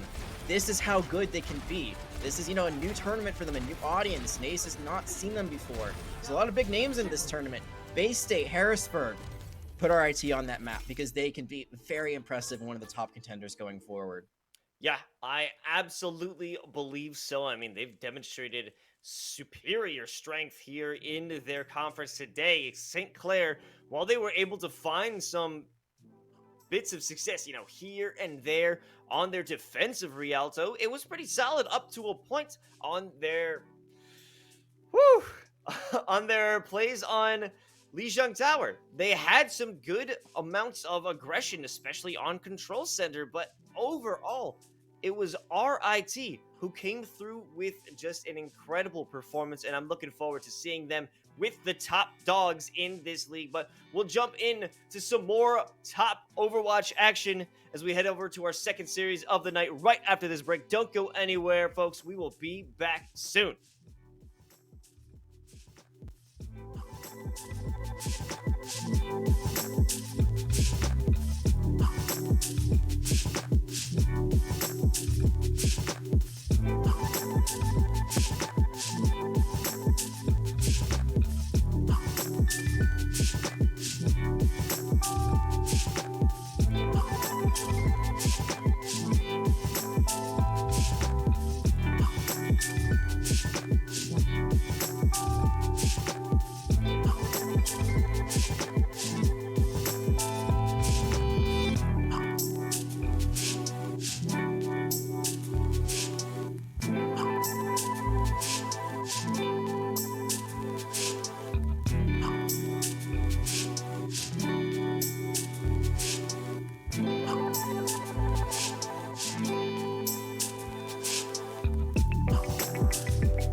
poppin', everybody? Welcome back to NACE Starleague Overwatch. We just closed out a banger of a series, 3-0 RIT coming out and securing their undefeated season so far. But we're about to see if another crew can keep that sick 4-0 scoreline. It's NYU versus University of New Haven. Still on the desk here. It's me, Los, joined by my main man, Jag. How are we looking at this new lineup today?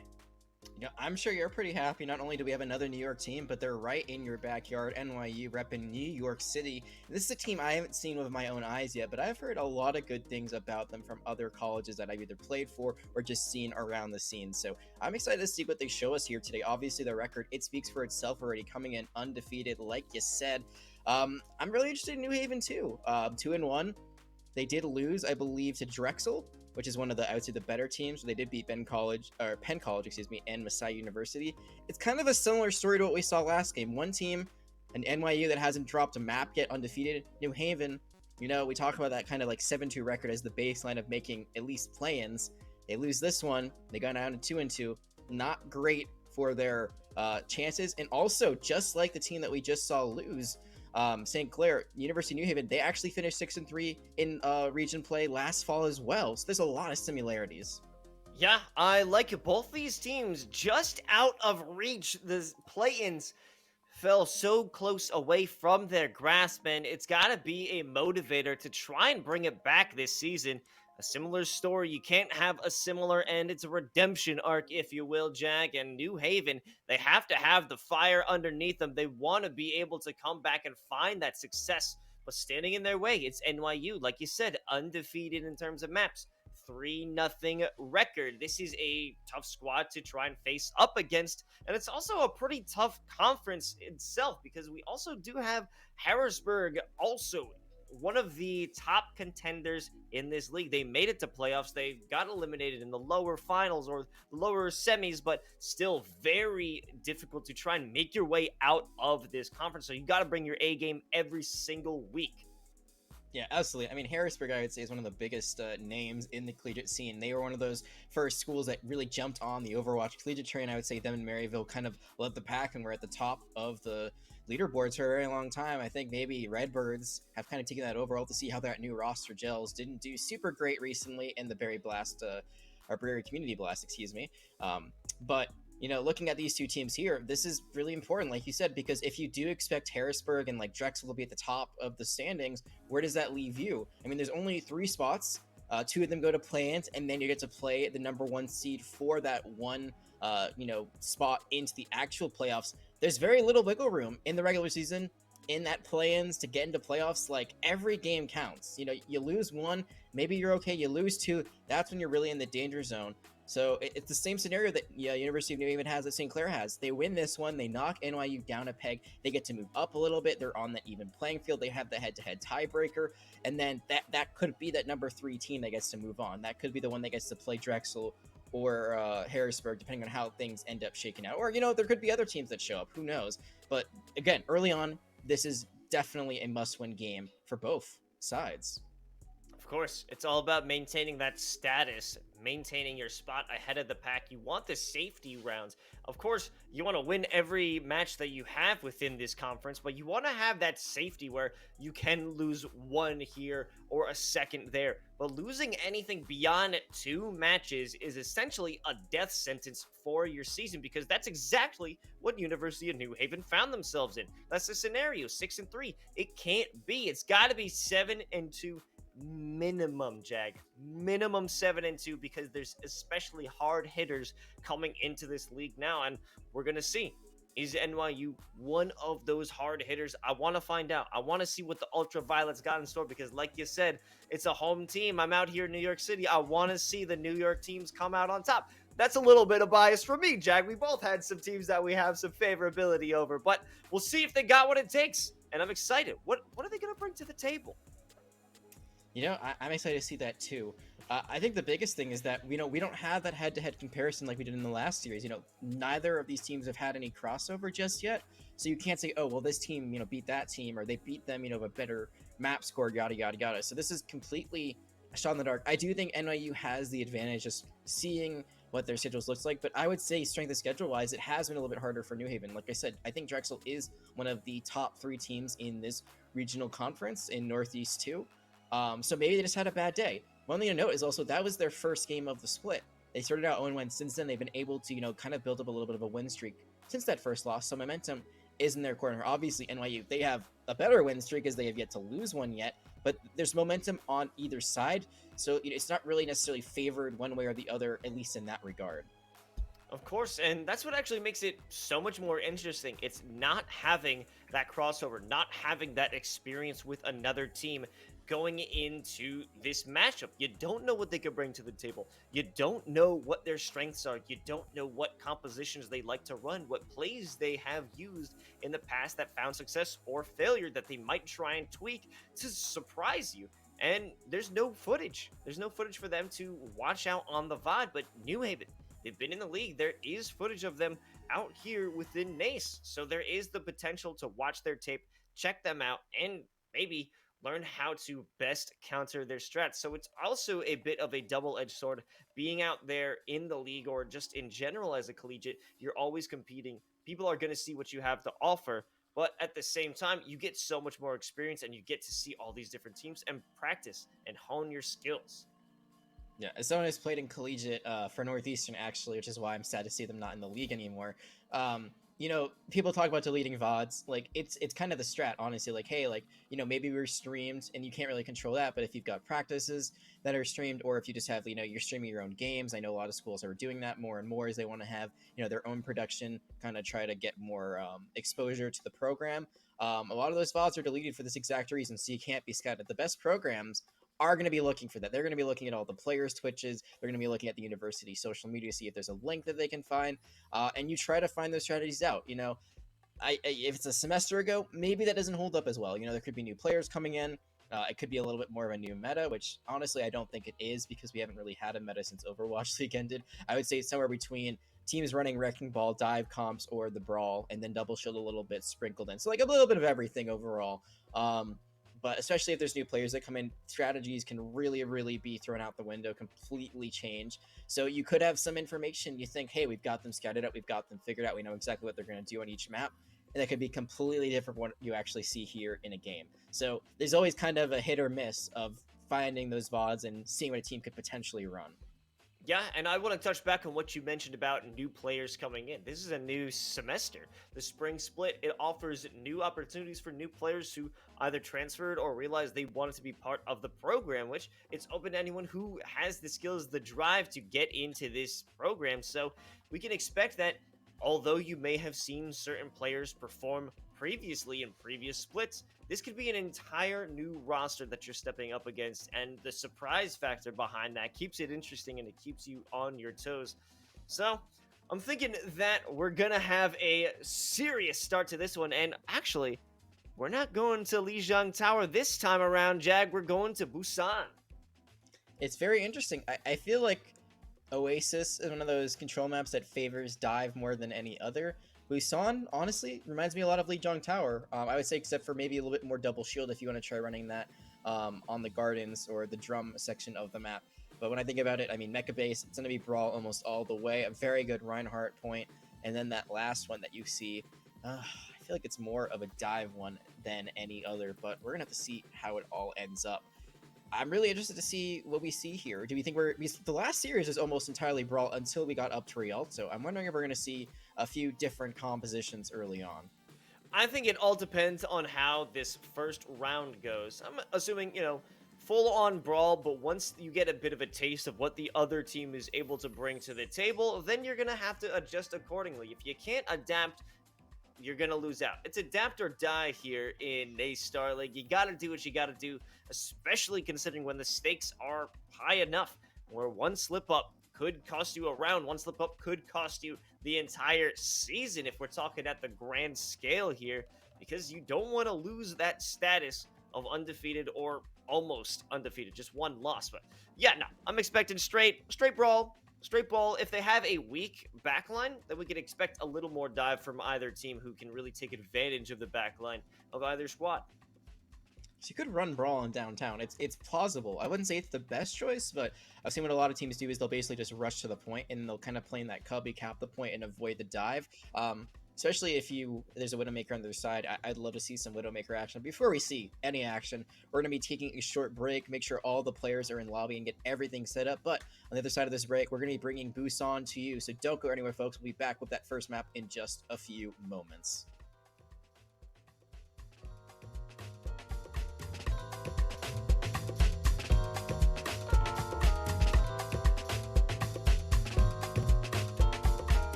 And we're back here, kicking off our second series of the night. New York University versus University of New Haven here on the mech base on Busan.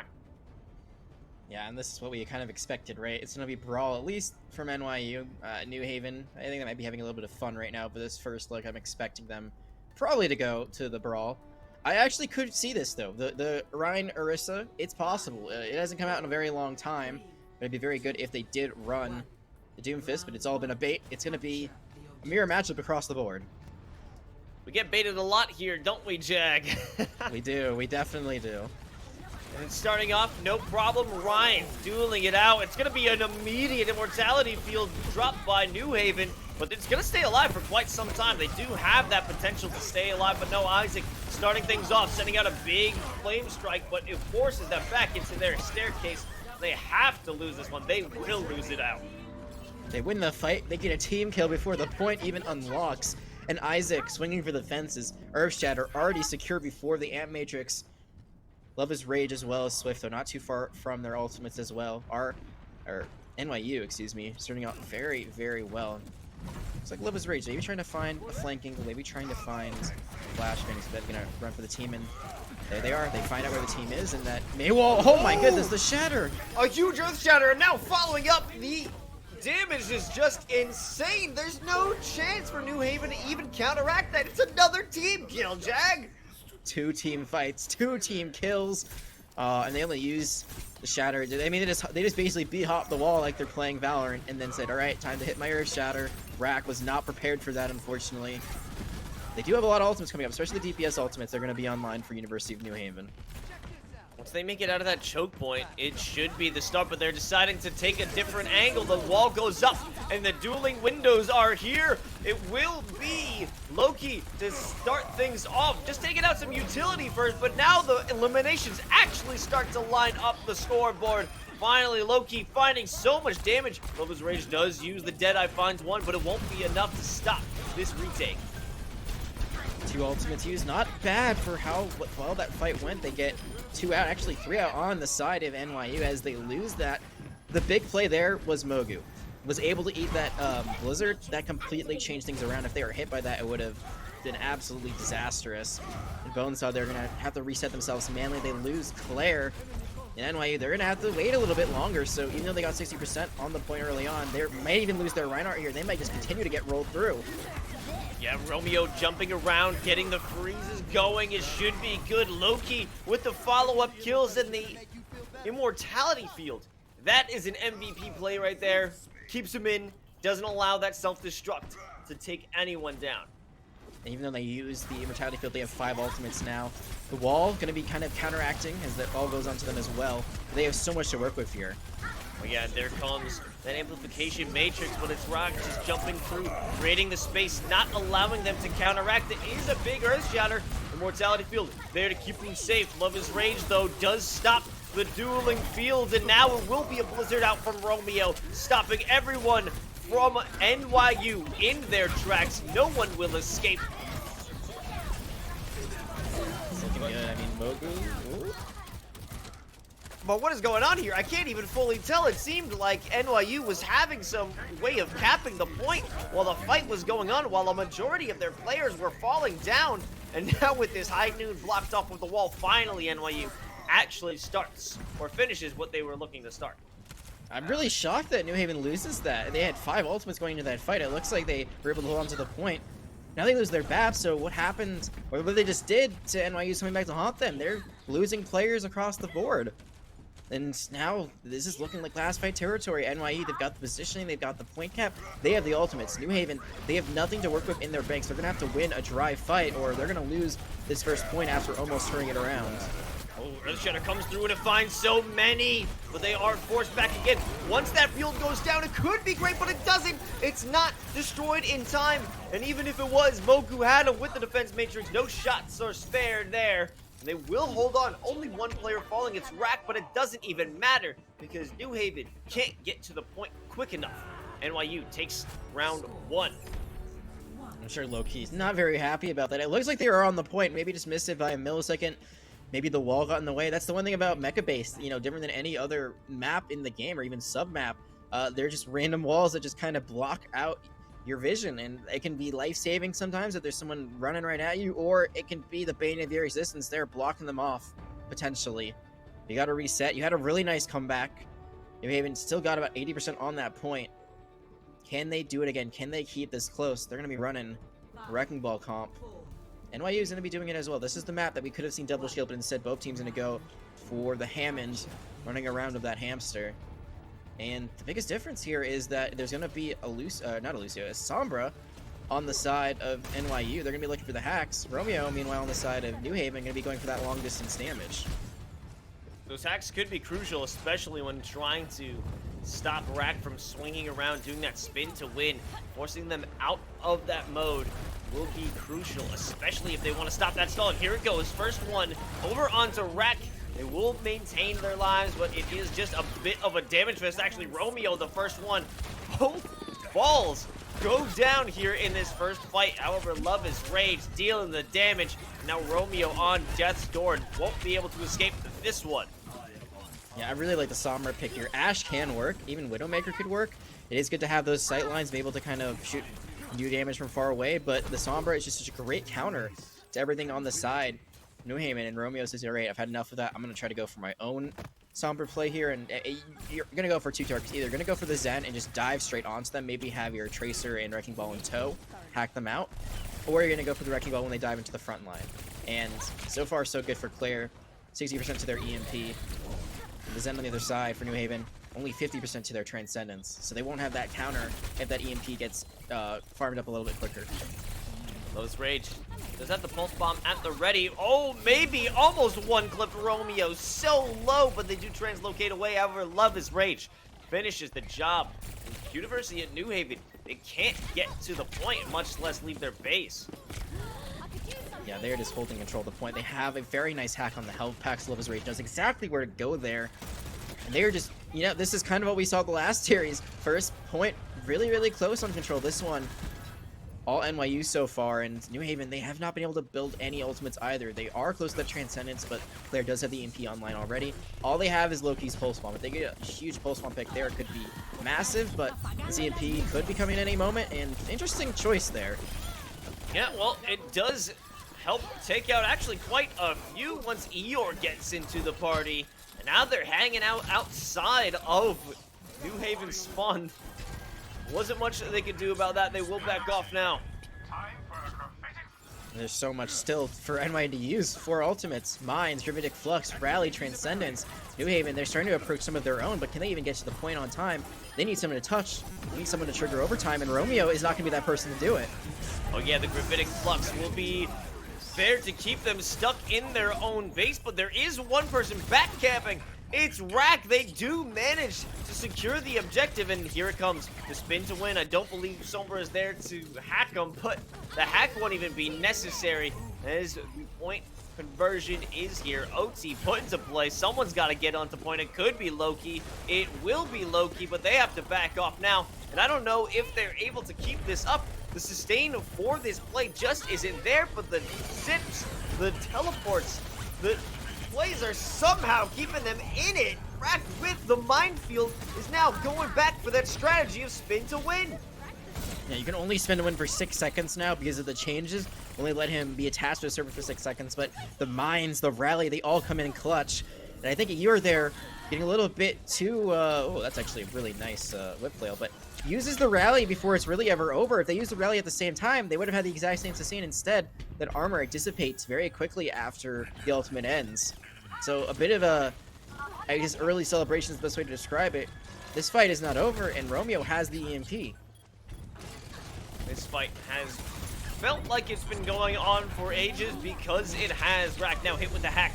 Should be able to get that follow-up as Romeo drops the EMP, but only 2 players are really affected by it. And as soon as they were hacked, they're back in action. And the chaos is continuing. Bonesaw so close to pulling up with the minefield. Here comes the Transcendence to help the rest of NYU keep this fight in their favor. And it shall stay that way, especially with this minefield coming through. Should be just a few more moments now before the rest of New Haven falls. And NYU wins the map. A great back cap there by Rack to keep them in the swing of things, but unfortunately it's just not enough. NYU, they hit him with too many ultimates. They're just too strong there at the very end, and it's going to be another 2-0 victory here for a team from New York on Control. This one, this whole series thus far, I see much more back and forth.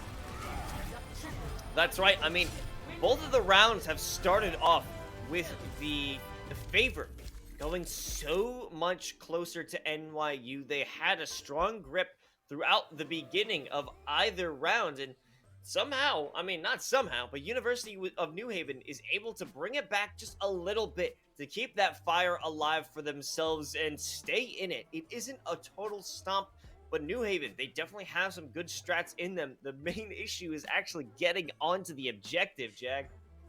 Yeah, I mean, the second time on the second map, they were able to touch. That was the biggest thing. That was what kept them alive in it. But I don't know if they would have been able to win out on Mecha Base if that Cassidy had been able to make it to the point. They were split. They were all over the place. It looks like there were only about 2 people around that area of the point anyway. But it's a lifeline, and you never know what you can do when you get that lifeline going. Once you are able to at least keep the objective going, you're able to stay alive.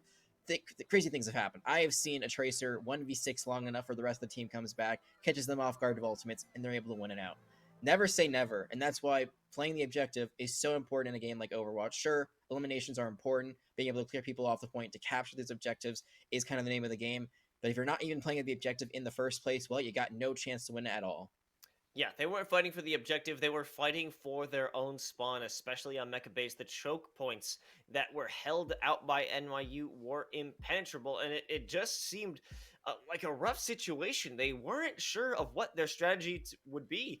The only idea that they came up with was go to the opposite choke point. Oh, this one's covered by a wall or maybe a shatter waiting. Go to the other one instead. Just try a different outlet, and it wasn't working out, at least on Mega Base. But when there was a bit more open area for them to work with on the second round, that is when they had a bit more breathing room, even though NYU was taking it away quite toward the end of that round with the spawn camping. But there is a potential for New Haven to come back and find some success within this series. Yeah, I think they are in a pretty good spot despite losing that first map. I think the biggest thing is the rotations were just a little bit slow. On Mecha Base in particular, they were kind of they tried to go the opposite way, but it was just way too slow. Like, immediately NYU caught on. Like, all right, we're just going to go to that door. Even when the wall came out, they just kind of jumped through it. So just a little bit too slow on the draw there. I think maybe if they tried going underneath or going for a fake where it looks like you're going to one side and then go to the other, back to the original side immediately, that could have been a great way to kind of switcheroo. But they didn't do it there. They were able to get out of their own spawn, though. We saw NYU go a little bit too close to the sun, played way too far up on that second point, and it cost them quite a few seconds of percentage. They still are able to bring it back, though, and I think the thing was New Haven, they committed a lot, and it was just too much for them to overcome later on when NYU didn't commit anything in that lost fight, and then had everything to work with. I think another thing to point out is Eeyore. Yeah, I was kind of critical over that rally. Not the greatest usage there, considering that it wasn't over just yet.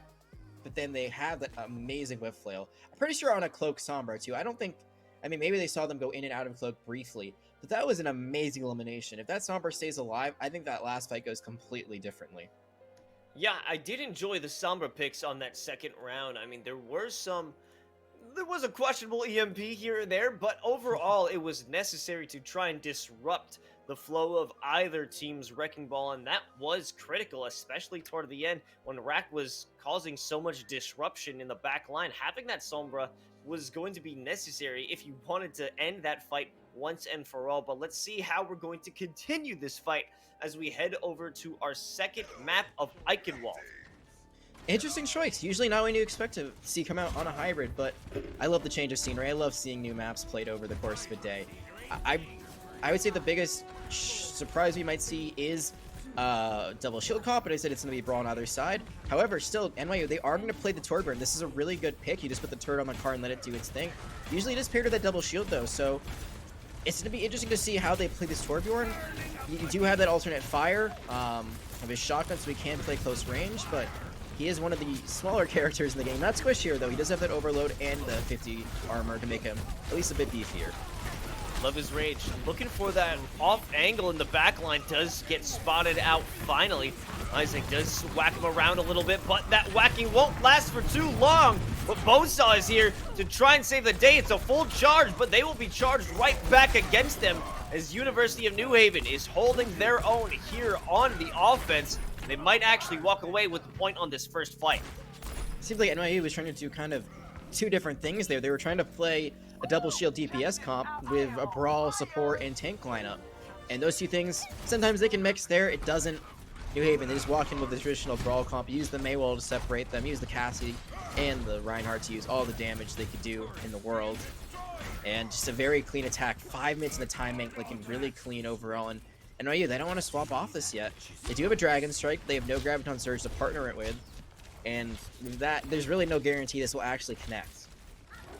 Yeah, if they do send it through that bottleneck, it might be useful to do it, but sending it straight down, certainly not in the move. I do believe it almost seems that they were confused in that first defense of the objective, sending their players out a little far away from the rest of their squad, but now it's been a total position conversion. What the heck is going on here with you, New Haven up in the top row? They're looking for the Deadeye. They do look for the Deadeye. Does it hit, though? Loki's lucky they didn't fall there, and that was the Dragon Strike being thrown in as well. The NYU, they give up the positioning. It's like they're on the attack right now. They actually do better at this range, so if they can keep their distance from New Haven, they can just let the turret do its work and let the Hanzo spam from afar. It's kind of a win-win for them, honestly. This is one of the oddest rounds. It looks like each team is cosplaying as the other role, but now it's finally starting up. The Maywall is here. The amplification matrix have been put out by both squads, but New Haven, they're coming out on top. They're not taking any casualties here. No, they are not. It might be a team kill if they get the Torbjorn, which to see if it is. And I guess it's not. Just a little bit short on that respawn timer, unfortunately for them. I'm sure they'd love to get some team kills after getting 2 early on against them on Mecha base. Just really smart rotation. They might give up space for a little bit, but they take the fight to them. They get the Amp Matrix out. Swift doesn't put it in the right location. They kind of just walk around it with the Maywall. They are playing this really, really well. And now they're actually forcing NYU to play into them, which is, I think, they're at a disadvantage if they do this. Ooh, the Shatter doesn't hit it, but the ultimate from Mogu finds success. It does take out Bonesaw. Romeo needs some help while they sit in the Icicle, but they do got it. Isaac doesn't know where to find the focus, where to center it, as they can't get superior damage on anybody in particular. Yeah, they look like they're going to win this fight. New Haven, they don't get any progress throughout the entirety of that. They get to stagger out Claire, and I think at some point you got to realize, like, this is not working. You got to swap this up really, really quickly. You can probably keep the Zarya. Dragons aren't too far away, but the Torbjorn, I just don't think it's the pick right now. It's not working out. Yeah, and this is just another stagger death. Eeyore goes down. Bonesaw is out of the play. Here's the immortality field, but they can't even get onto the objective to fight. They're backing up. It's a backpedal constantly out of NYU. And I like the idea of trying out new things. You know, there's always new combinations that can work out, but this is just not the right Frankenstein comp you want. They do get the Baptiste, so this could be their chance to push in and stop this. Yeah, here we go. It's another swing away. They're going into the side room. Love is Rage might be able to send out the Dragon Strike to keep him away, spread him out on the bridge, but they got to get it together at this point. NYU not showing the dominance that we saw on Busan. And this is going to be an insane next fight, Jag. Look at all those check marks on the field. 6 ultimates for NYU, 5 for University of New Haven. The only thing not there is their self-destruct. The biggest thing there is that they got out the immortality field. They go for this Dragon Strike combination. It's only going to be the sound barrier. Oh, there comes the Graviton Surge, but the Dragon Strike is a little bit late to find the damage, and now the re-aggression from New Haven is just insurmountable. It's unstoppable, but finally, actually, Love is Rage. They're doing the damage that they need, and now it's sending New Haven back. They have to start running away because these DPS are finding the damage that they finally needed. I think Anastasia just found out the hard way. They're not trapped, or they were trapped in there with them. They were not trapped in there with you. Lucy tried to boot them in, try to maybe find a little bit of an exit frag there as they try to get out. Instead, they're caught out. They take more time off the clock for their own team, and this is a solve. This is where the comp finally might work. You're right. It was completely kind of mistimed at the Dragon Strike into the Graviton Surge, but they were able to stay alive. They got out so many ultimates. They were able to hold on. They will be at 1 less ultimate, and they have to deal with this self-destruct. Ooh, Eeyore the only one as the casualty of that self-destruct, but it won't be enough to hurt the rest of the team. Finally getting this payload around the bend. NYU in a familiar situation. They're running back. They have to reposition. They have to find safety for themselves. A high noon out from Loki. Doesn't find the success, but now Isaac coming through, creating the space, allowing Claire to do so much damage with themselves and the turret. Bonesaw was the hero on that play. I mean, you saw how Claire was just being pressured out. Might have been the only person destroyed by that Deadeye, but instead Claire, they were the Matrix, able to make sure that the Cassiel, doesn't get anything. And they're able to stay alive once more. I was not a fan of this Torbjorn pick, but it is really coming alive here, and I think it's because where can New Haven go? Nowhere. This turret isn't going to be able to just focus fire them down the entire time. It's a free 7th person on the team just doing aimbot damage, and it's working out really well.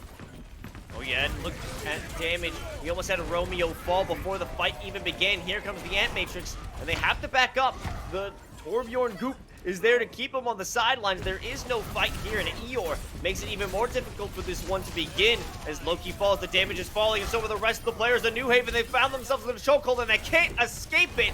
Only one player, it is Mogu, on the objective, but they get demeched, and this team gets wrecked. Oh, and a nice stagger here onto Mogu. They're probably going to be able to jump off, but It's not a lot of time off the clock right now. It's probably going to be a boop. There they go, off the side, and I mean, that's just more time. How much time did they start with? I think 3-4 minutes. Had 5 minutes going into that second point. Some misplays for New Haven. They didn't play the cart when they needed to. We talked about that on Control. Just weren't on the objective when they needed to. Here, it's costing them dearly. Had a great start, but all of a sudden, this composition that was working so well, it is not. And then the adjustment has not been there at all. What a wacky place for the Dragon Strike, but it does find the value. It finds success, and that Blizzard was hoping to be a key to success coming out of Romeo, but it's a whiff. It goes wide, and so does New Haven. They have to figure out a new strategy right now. They don't really have too many sources to use in the next fight, but I mean, ooh, what are they gonna do, Jack? You gotta touch first, that's the biggest thing. Get to the cart and then figure everything out next. Self-destruct being thrown in, that might be the nail in the coffin. It doesn't get anything. I don't think anyone's gonna be able to touch here. I don't think anyone's gonna be able to make it to the cart. Yeah, that might be the case. They just have to get in. They have to contest, but there is a contest. They go into OT. Rack almost finds more kills, but I don't know who's on the objective. It's actually 3. They're making it work, but with all this Torbjorn goop, they can't get away. The Molten Core is doing too much damage for them to sustain a push, and walking into it, Loki almost dies, but they do find one with the Deadeye, and the game isn't over just yet. It's not, and they swapped to the Hanzo last second. Romeo putting up a clinic with this shield breaking right now. They found a way back in. They still have an Amp Matrix. NYU, they're the ones who have nothing to work with right now. They are actually down in ultimates. This is a huge turnaround for New Haven. Anastasia jumping around, keeping the team healed and speedy. Now with the Amplification Matrix, Isaac is on death's door with the Immortality Field. If it goes down, I'm sure they will follow, but Bonesaw keeps the Defense Matrix up, but it doesn't matter what they're gonna block. It can't be enough to block that shatter. Mogu, as well as the rest of his crew, Rack, follow it up, and they might be able to take it all the way to the end with all these eliminations coming through. NYU has no chance of recovering and stopping this push. It's the same mistake that we saw them make earlier on, using ultimates when they really didn't need to. It seems like they had everything in their pocket. And then they just didn't take the fight when they needed to. They let them be run in on. They used ultimates when it was lost. Just not great ult management there on the side of NYU. And it leads to a full cap for New Haven. Now, it's not the end of the world for NYU. If they're able to get a full cap themselves with more than a minute, it leads to an overtime situation where they could only draw at worst. They get an extra attempt on the first capture point. New Haven would only be able to defend. And worst comes to worst, we go to map 4, but they don't let New Haven get any closer to victory. Now, if they capture and it's under a minute, and it's 50 seconds, something like that, New Haven, they'll get a minute. NYU, they'll also get that extra time added on, so it'll be like a minute 50. So that'll be better for them. But if it's just 0-0 for both teams, that's when things get really interesting. It's only a minute for both. We'll have to see if NYU can actually capture all 3 points. That's the first step. We've seen pretty good stuff from them. They had a really nice recovery on that second point, but the one thing we didn't see in that was real adaptability. Their comp just seemed to work on the third point for a long time, and then some misdecisions at the end let the cap go through on the other side. Yeah, I was not a fan of that composition for a majority of that first round because they fell so easily in the first 2 objectives. There was no real contest between these 2 squads, and especially with their positioning, it seemed like they were just running around unsure of what to do with themselves. Now we have a little bit more of a straightforward attack here. Should be more doable now that NYU does have a lot of damage coming through, especially with Claire and that damage boost out from Eeyore. I'm wondering, what are they going to start up here? And there's 2 pharmacies here. You don't see that very often, a Pharah versus Pharah battle. It's not even controlled. This is a real tree. We're going to have to see how that pans out, but 2 very different comps. NYU, they're running more of a ball dive, and on the other side, it's double shield.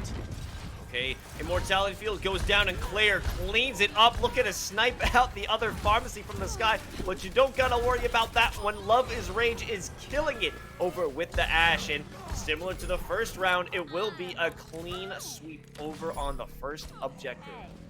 Love is Rage has the advantage here when it comes to the other DPS. I mean, look, he was on the Hanzo. Sure, you can take out a Pharah there, but you're projectile. You're not hit scan, so you gotta guesstimate where they're gonna go instead of aim where they actually are.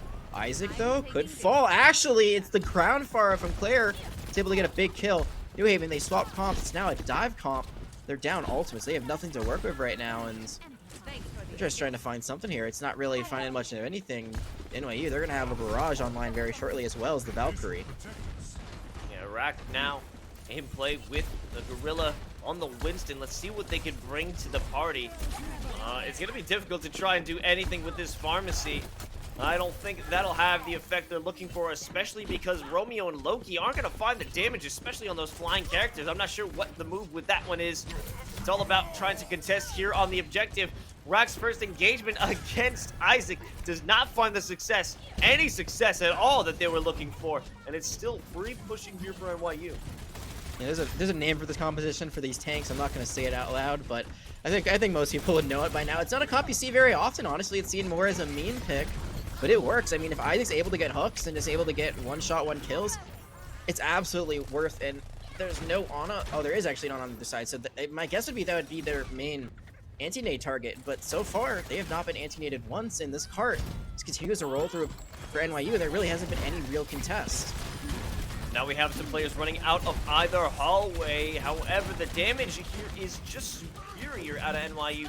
Not to mention Bob is in play, keeping this airtight in terms of their defense of the payload. Yeah, Claire has just been absolutely on a rampage. There is still a bit of a stagger. They haven't gotten this point quite yet. And actually, if this goes on forever, this could be a recontest. It's still being contested right now. Hey, a valiant effort coming out of this crew, but it all has to come to an end at some point. Some rounds sooner than others. The damage out of Claire is phenomenal. Once the rocket barrage is put into play, I'm not surprised if this one ends way earlier than we expect. Look at the time bank, Jag. Yeah, it's huge. It's a very big time bank, but it really comes down to Romeo right now. You gotta hit this EMP. The Pharah is not gonna be nearly as effective here because there is a much lower skybox. So they get this one try, they throw the barrage in here. If it works, it works. But if that EMP comes out early, or you just take out Claire, then there's no barrage to work with.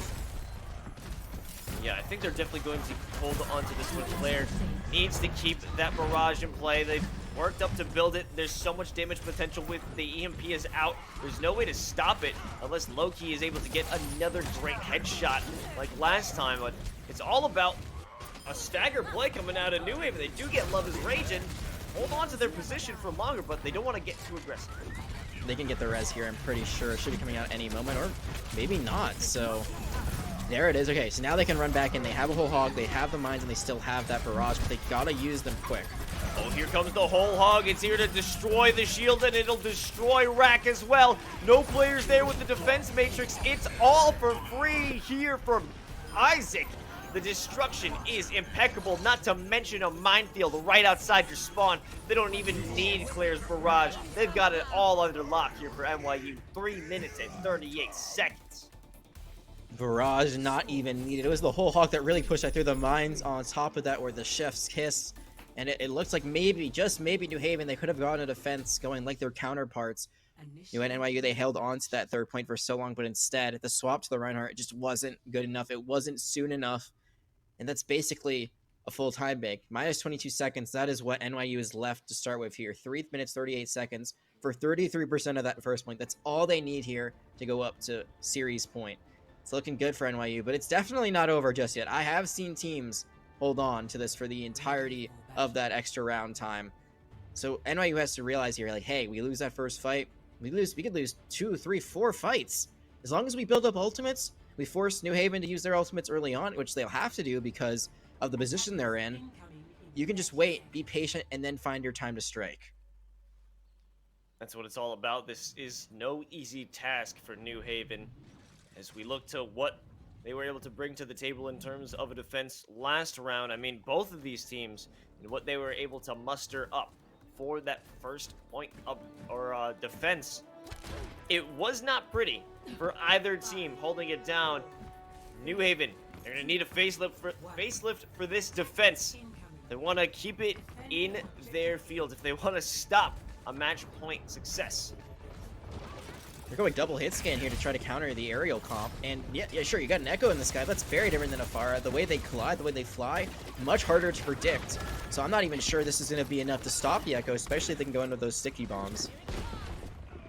Well, yeah, we have Tracer jumping over into their backline, but it will be Rax starting things off, taking down Swift. However, Love is Rage in the backline found the success found what they need, especially cutting off that ability to have a resurrection. Isaac and Love is Rage tearing it up in the back line, in the front line. It doesn't matter what line it is because NYU is putting everything on the line here as they earned match point.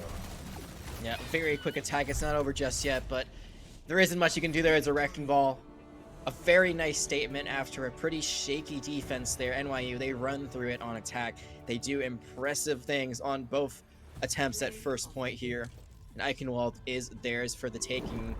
You know, I do want to talk about this tournament a little more. I don't like it, the first 2 points, but this third point, honestly, it made a lot of sense to me. That was the defense matrix we were talking about earlier, too, to keep them alive. But it works wonders here. It kind of reminds me of the Junkrat that you see a lot of teams bring out here.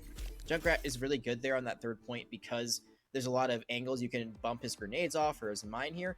The turret kind of works in a similar manner where it's such like short distances between kind of corridors that instead of bouncing off of them, you're just kind of waiting for them to come through, and you're doing so much damage as they enter that they have no shield. Maybe the squishy's too far forward and they get damaged and then they have to get healed up. It just does so much work there versus any other point on the map. Of course, and having it around that corner, it divides the attention of those tanks if they have to try and protect the rest of the squad from that massive amount of damage that's coming through. It makes you split up the attention, especially if D.Va's going to have the defense matrix on it, or DPS are going to put their damage and focus on that turret before they can get to the rest of the fight. Especially in those tight corners, you have so many different angles, so many off angles to worry about that you want to get rid of that turret and make sure that isn't another one. All the while, Claire just lighting up the scene with that rivet gun, and it's a well done strategy for that third stretch of the map. But like you said, I did not like that positioning or that composition at all for the beginning of it. It seemed so unnecessary and unlike what NYU can bring to the table, especially what we saw, how they were able to easily take the offense on that map. Yeah, I think this is a learning moment for them. Like, hey, like it only worked on this last point, so this might be a swap that we look for in the future, but perhaps you bring out a more traditional brawl comp on the defense, or try double shield instead, and then you got the Torbjorn for those first 2 points. Then it works out tremendously. You got the protection, you keep people at bay, you try to play a little bit more long distance. It seemed like with the brawl tanks and, you know, the DPS they had, they didn't know if they wanted to, you know, stay far away or try to run in and go blow for blow. And you can't really go blow for blow of that unless the Hanzo is able to hit every Storm Arrow in the book, which, you know, Storm Arrow, great ability, but even with the fact that it now bounces off of surfaces once, still, you know, not going to be as good as a Cassidy, at least in mid to close range. But we're going to put that aside as we're going to be moving to our third map in just a little bit. I'm checking to see if it has been announced, but it will be. It has not yet, but we knew it's going to be Escort at least, so, you know, there is some theory crafting we can do here. The biggest thing I've seen about so far in this series is that these teams are much more comfortable playing different tank lineups. That's the biggest thing between this and the last one. We've seen basically every tank lineup you can imagine, including a Roadhog and Wrecking Ball together. Yeah, I want to talk about that one. I was not a fan of that defensive tank lineup, especially during the second stretch. The second objective in terms of what New Haven was bringing. I'm not sure what the plan was. Rack had put themselves in so many unsavory, unfavorable positions that it was a very quick change off the Winston. It should have been much quicker than what we saw in game, and that's definitely a learning moment for both squads on that one. But maybe they're going to learn those lessons and apply them as we head into that final map, or potential final map. The third map, it is going to be Havana. Havana, ooh la la. I think we're going to be seeing some more upfront holds like we did see on Rialto just a few maps ago. I saw you laugh there. I'm glad I can make you laugh a little bit.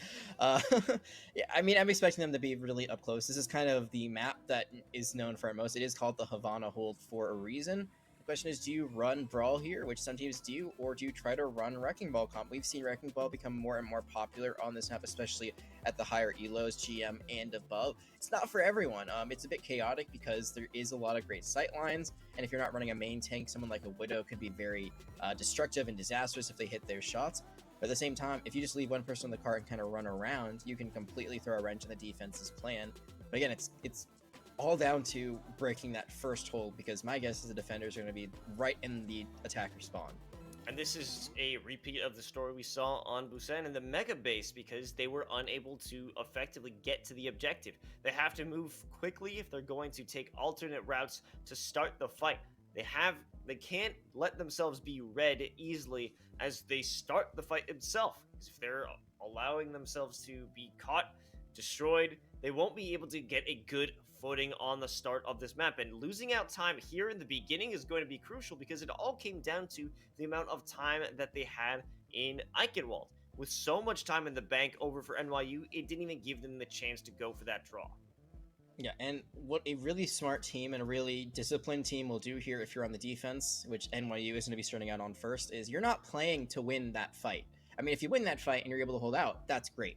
That's terrific. That's kind of like above and beyond. Really, what you're doing is you're trying to burn time off the clock. That's what you're always doing of a forward hold as a defender. You are trying to get eliminations, not necessarily even to win a fight, just to make sure that they can't move forward, they can't take positioning that they want to. If you win the fight again, that's great. You kill more time off the clock. But once you start losing people, you don't back up. You stay there as long as you can. You burn as much time off the clock as you can. If you take one with you, that's great. If you've got a Mei, you can ice block, stall even more time. Whatever you can do to kill that clock, that's what your primary objective is. So every team can do that more efficiently at the beginning and then be able to contest before the cart gets around the first bend.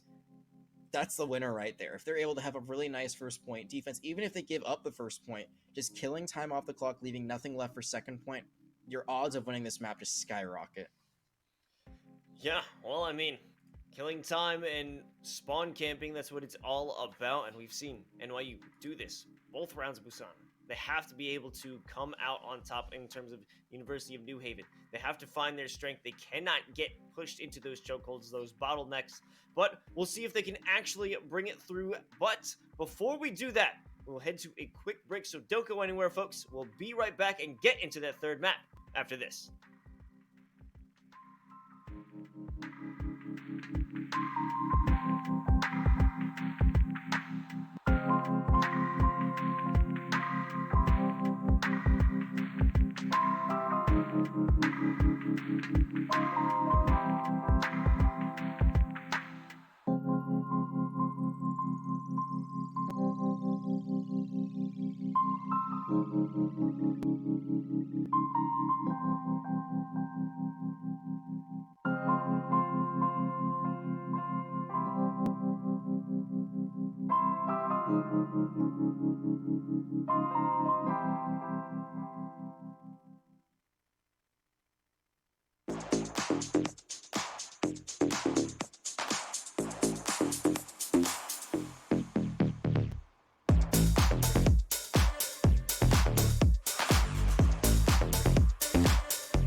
Let's kick it off here on Havana. It is NYU on the defense. 15 seconds left. Let's check out their compositions, Jag. What are we feeling? I mean, the Widowmaker I really like. I would have loved to see Claire on the Pharah. I think Pharah works really well here on defense. It's actually going to be Romeo bringing out a Pharah of their own. And the reason for that in this first point is because there's a lot of great ceilings you can kind of play off of or slide off of. But you also going to be running into what seems to be a very efficient Widow, as Love is Rage already going to get that headshot proc early on. No kill, and actually it's going to be double snipers now going to be mirrored on both sides. So a bit of a tank difference, but DPS will be the same. Interesting that we're not having that spawn camping plays. A lot of respect being given over to University of New Haven by NYU, but a lot of shots being given as well. Claire, the first one to draw blood here. Now it will be the signal clear for them to start the engagement, and it will follow up with a resurrection. However, Isaac does manage to take a good amount of damage. They will stay in play as Claire, alongside the big snipes from Love is Rage, are keeping them alive. The snipes are popping off. Claire doing the work right now. In New Haven, they might have the protection, but they don't really have the pressure. It's really up to your DPS to take their DPS out. You can't really battle the tanks up front. Claire almost falls. 3 health right now, barely able to get out. Then they get the orb, they do. That would have been a huge pick. There's no res on the side of NYU, but instead they live to fight another day. And it looks like New Haven, they're going to try to take this rotation through the room. Try to just pressure them out, which is, I think, the smart play, but you gotta still worry about Bonesaw in the back. Oh yeah, and there is Bonesaw bringing in the pile driver and not allowing them to leave that restaurant. And we were expecting, you know, a bit of a time burner over by the spawn. However, the time is still being burnt by NYU with a great poke composition. They can't even get to the objective. They can't expose themselves or risk of being sniped just like Isaac was, as Loki fights back just as hard as NYU. Well, they do get to stall on the cart with the Wrecking Ball, but yeah, this decision to not hold up front might end up being detrimental to them later on. This Widowmaker's completely caught out too, so they know where they are. They gotta play safe. It's gonna be now the in for sights. Now they know exactly where everyone is. They know they got out, but they're gonna know exactly where this angle's gonna be trying to come from. I mean, right now, New Haven, they got all the cards in the deck. I'm not sure if NYU can even try to make an approach. You are swaps to the Mercy, so no more Brigida, a little bit more healing. They got the res.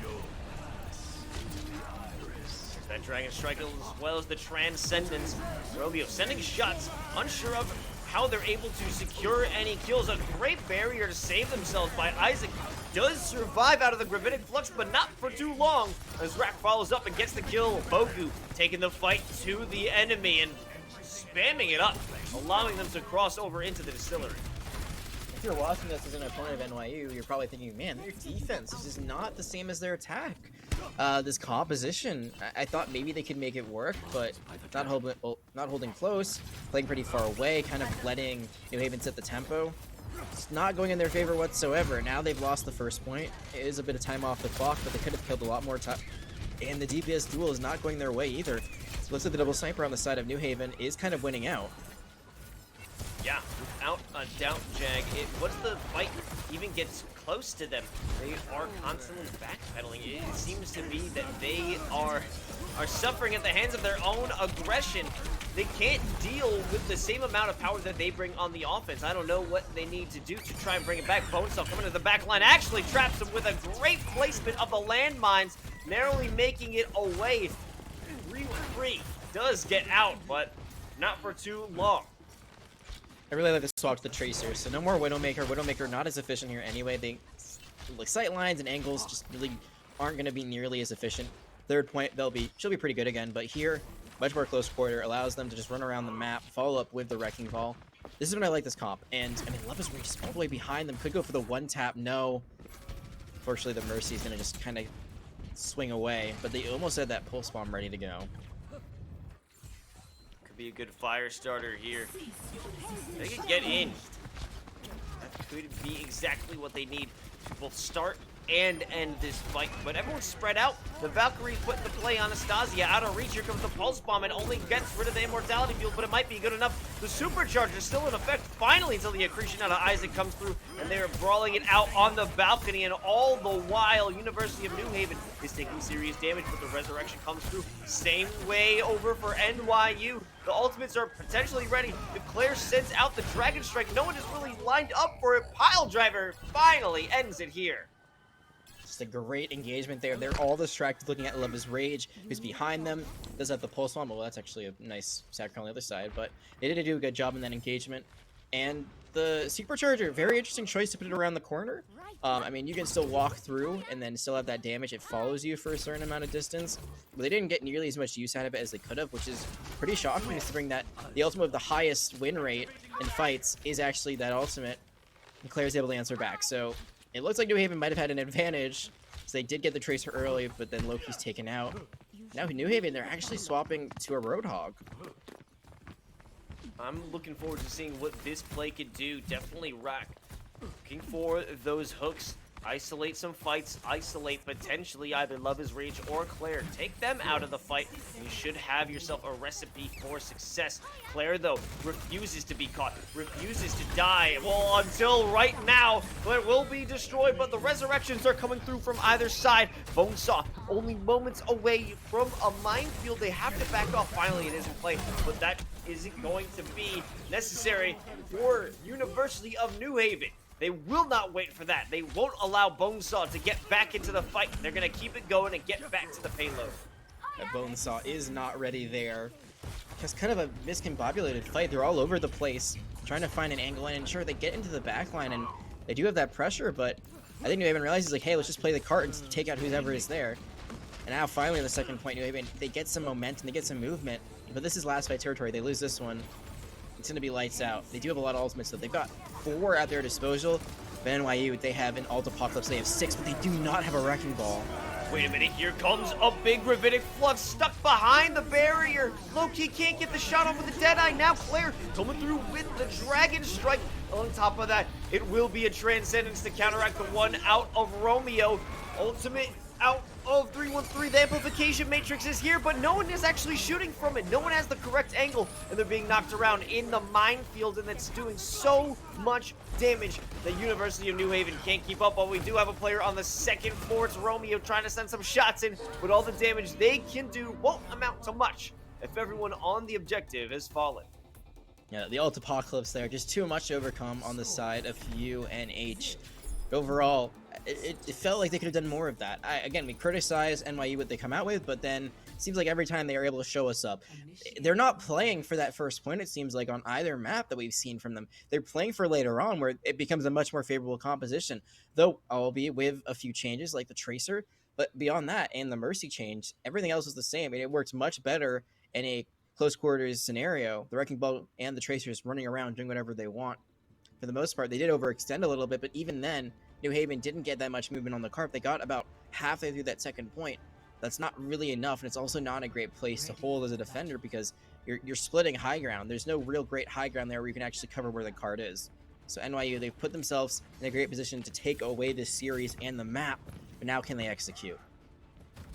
Well, based off of what we've seen in the past and their ability to have that explosive beginning, especially when they are attacking, I wouldn't be surprised if they will make their way quite swiftly to at least the first objective. They may have struggled a little later on, as we saw in Eichenwald, but I believe University of New Haven can do what it takes to burn out some serious time. They're not opting for the poke composition. They're going straight in for the spawn camp. I think this is going to work really well, especially what NYU's running here. If they had a Pharah, then I think NYU would actually have a really good advantage. They'd win that. But instead, they're just going to have to hope the Wrecking Ball does something, or at least doesn't get frozen up and taken out. Bonesaw found immediately, takes a good amount of damage, and they do retreat. Claire's the first one to have a bit of a foray, sending out the arrows underneath the car. It will be spotted out by Loki. Immortality Field already destroyed, already put into play. They won't have that advantage as the fight continues. Not too much time burned away, maybe half a minute. Might be good enough for University of New Haven, but they are getting eliminations as well. Yeah, they break the sight line, but it's just too much healing that's coming out from the Baptiste. Immortality Field sustains them. They don't have that now, but they still have a lot of staying power. Isaac's kind of cut off from the rest of the team. Now going to be completely walled off. Dragon Strike's online, but there isn't much you can do. I think a Fire Swap is really, really needed here. The cart is moved, though, a little bit, so that does give them a little bit of breathing room. I think that it was basically Bonesaw just running around, was able to get a little bit of movement there. Claire, they have to be able to utilize that Dragon Strike to maybe create some space, maybe bisect the area they're fighting in, but they have no ability. Here comes Claire, finally with the Dragon Strike, comes through, has the support out of that Earth Shatter from Isaac, and they are making that breakthrough play that they need, fully eliminating all the players who are holding outside of their spawn. It's just Bonesaw again, being an annoyance. Just living, staying alive, getting on the cart when no one else is looking, when they're taking the fight actually at the spawn door. It burns a minute and a half when all is said and done, and it leaves NYU in a very awkward position comp-wise. Isaac is still on the Reinhardt with the Wrecking Ball. This composition, it doesn't know what it wants to be. They have a Baptiste and a Mercy. Feels like they're running basically two different comps at the same time. Can it work out? We'll have to see. UNH are coming back with a lot to work with. 4 ultimates, including that Blizzard. And there's no defensive ultimate. I mean, there is a Valkyrie that could maybe sustain them through it, but who knows? They won't be able to use that Blizzard. Claire with the early pick against Romeo. Here comes Loki with the Deadeye. They are able to take out one before retreating and finding a little bit of support, but they're stuck in the room with the minefield. They won't be able to escape that one. Bonesaw continuing to find that value of just being an absolute horrible nightmare to deal with, but they will continue to fight, knocking players off the balcony, and all the while they have one person pushing the payload, consistently getting that slow advance to the next objective. The way Bonesaw plays it is so smart because they decide, like when they go in with the mines, they just body block everyone so they can't leave. Very smart play there, but is it enough to get this first point? There's still a Mei there, and she has that Blizzard out now. That will be put into play. Romeo does freeze a few players on the side of NYU, and it will have a follow-up, but in return, it will be a Dragon Strike coming from Claire. Is it going to be enough? The question keeps being put onto our minds, and I certainly don't know, Jag. The fight is continuing forever, but once Love is Rage gets this Pulse Bomb, I think that could be an issue that seals it. No, it goes wide. It doesn't make a connection, and neither does that Earth Shatter from Isaac. It does force out that Immortality Field, but will it be enough? No, they are still sustaining. They are still gaining and burning time from NYU. These memes, can they be dreams? That Shatter, I don't think it hit much, and that might be Love is Rage finishing things up finally in what has been a very chaotic sequence of events. Oh, the one clip over onto Loki doesn't allow the Deadeye, in such a quick series of events allows NYU to finally make their way through the first objective. I came to the Tracer popping off, but sometimes it's just how it be. That's what you need. 3 kills in that engagement to get this cart moving once more. New Haven, they're going to swap things up, go for a Wrecking Ball comp. NYU continue to run this funky, I don't even know what to call it, half brawl, half dive. And it worked well enough to get the first point. The second point, though, could be a bit of a trickier beast. What is going on What here is going right now? on? It is the body block central, and I think Rack is on the losing end of it. Finally, with some support, Bonesaw is taking out Romeo with the hack, unable to provide those shields for themselves. Does get taken down. Love is Rage spots it along with Claire. They're sending out the storm arrows. They're sending out the damage, but they really need to focus up, regroup, and start this team fight with their own strong pick. It might be right here if he could land the shot. Yeah, trying to find, the movement. Oh, that Pulse Bomb's Ian. That's not the movement you want there, but it is a trade onto the supports. Good shot from Claire. Maybe another one over onto the Ana if they can get it in enough. Love is Rage takes down the Ana, but Loki is spreading madness and destruction on the NYU backline. I think you got to swap off of this comp that NYU is running, if you could even call on that. You do have the Shatter. Is it worth even holding on to? Isaac didn't hit it last time. I feel like you got to swap off this. You give it one more go. You got the ultimates to work with right now. You want to do it before New Haven gets their Wrecking Ball mines as well as their EMP. You got to win this one cleanly. Because if you don't and you swap too late, odds are you're not going to be able to win this map, and it's going to go to map 4. Nice block from the pile driver. Bonesaw narrowly escaping a hack as Romeo being such a silent, secret threat, but it will start off. Loki falls with a good fire strike. Isaac finally lands the Shatter they've been looking for, and that is going to seal it. That will destroy so many players, but maybe the self-destruct will be able to be a good enough response. However, it will be no dice NYU walk it down and win 3-0. Well, it wasn't the cleanest of 3-0s, but it's a 3-0 nonetheless. My guess is they were trying to have a little bit of fun at the end, because what we saw here on Havana was not traditional whatsoever, not what you expect. They still make it work, though. They still got time in the bank, and you know what they say, time is money, Los. Maybe it's not the most amount of money, but it is at least enough time to win this one out. They're going to be undefeated still, and we didn't get to see that POV play, but oh my goodness, Swift. That was a very incredible volley there. Yeah, great way to work along with the rest of your squad, coincide those shots in.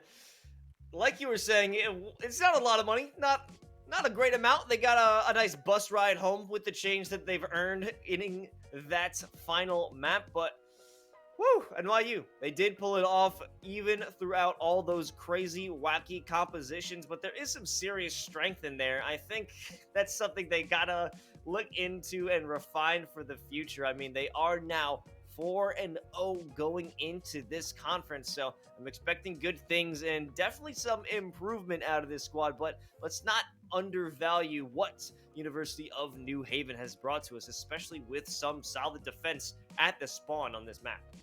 Yeah, I think they actually played that very closely on every map that we saw. I think the biggest thing was that it just seemed like a little bit slow on adaptability, a little bit slow on rotations, and you know, when they started getting something going, they kind of rode that wave until the wave ended, and then after that, they didn't really seem to know what to do. So just a little bit of, you know, changing heroes here and there can go a long way, especially when you have a big time bank. I would have loved to see that on Eichenwald when they had like 3-4 minutes going to that third point. Hey, this Torbjorn is just destroying us right now. How do we counter that? Maybe go Junkrat. You know, all that spam damage could destroy the turret, could just destroy their shields. You know, something like that. Just something, anything there would have been possibly a difference maker in this series. Could have gone onto a map 4.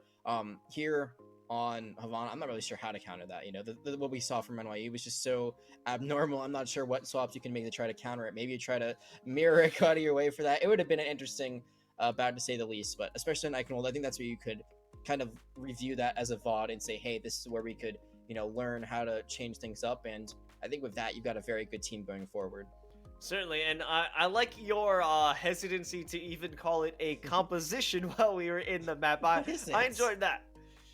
Yeah, I mean, that is true. And we were talking about slow adaptability. I think on the side of NYU, while they have the strength, while they came up big during the end, it's not being slow to adapt, it's straight up refusal to adapt and find a new composition, but kind of forcing the square peg into a circle hole. They somehow made it work out, and well, I mean, the record stands. They've proven they've got what it takes. So hey, maybe they don't need to refine it for too much longer. Yeah, and looking at the standings, it is now only them and Harrisburg that remain undefeated, as Harrisburg did beat Drexel this week. So Drexel was also undefeated going into this no longer. So it's really a 2-team race, at least for that first seed for the time being. I think if NYU did beat Harrisburg, it'd be a huge upset.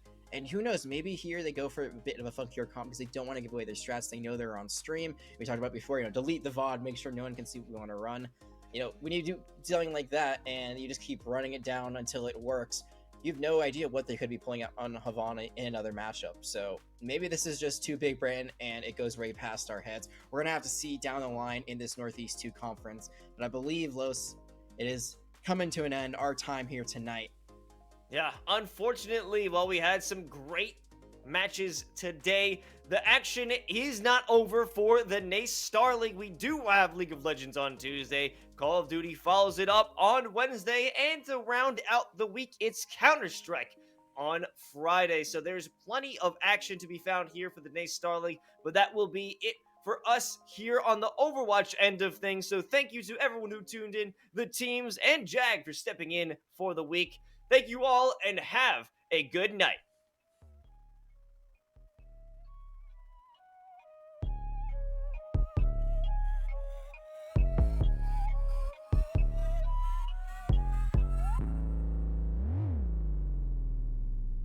Thank you.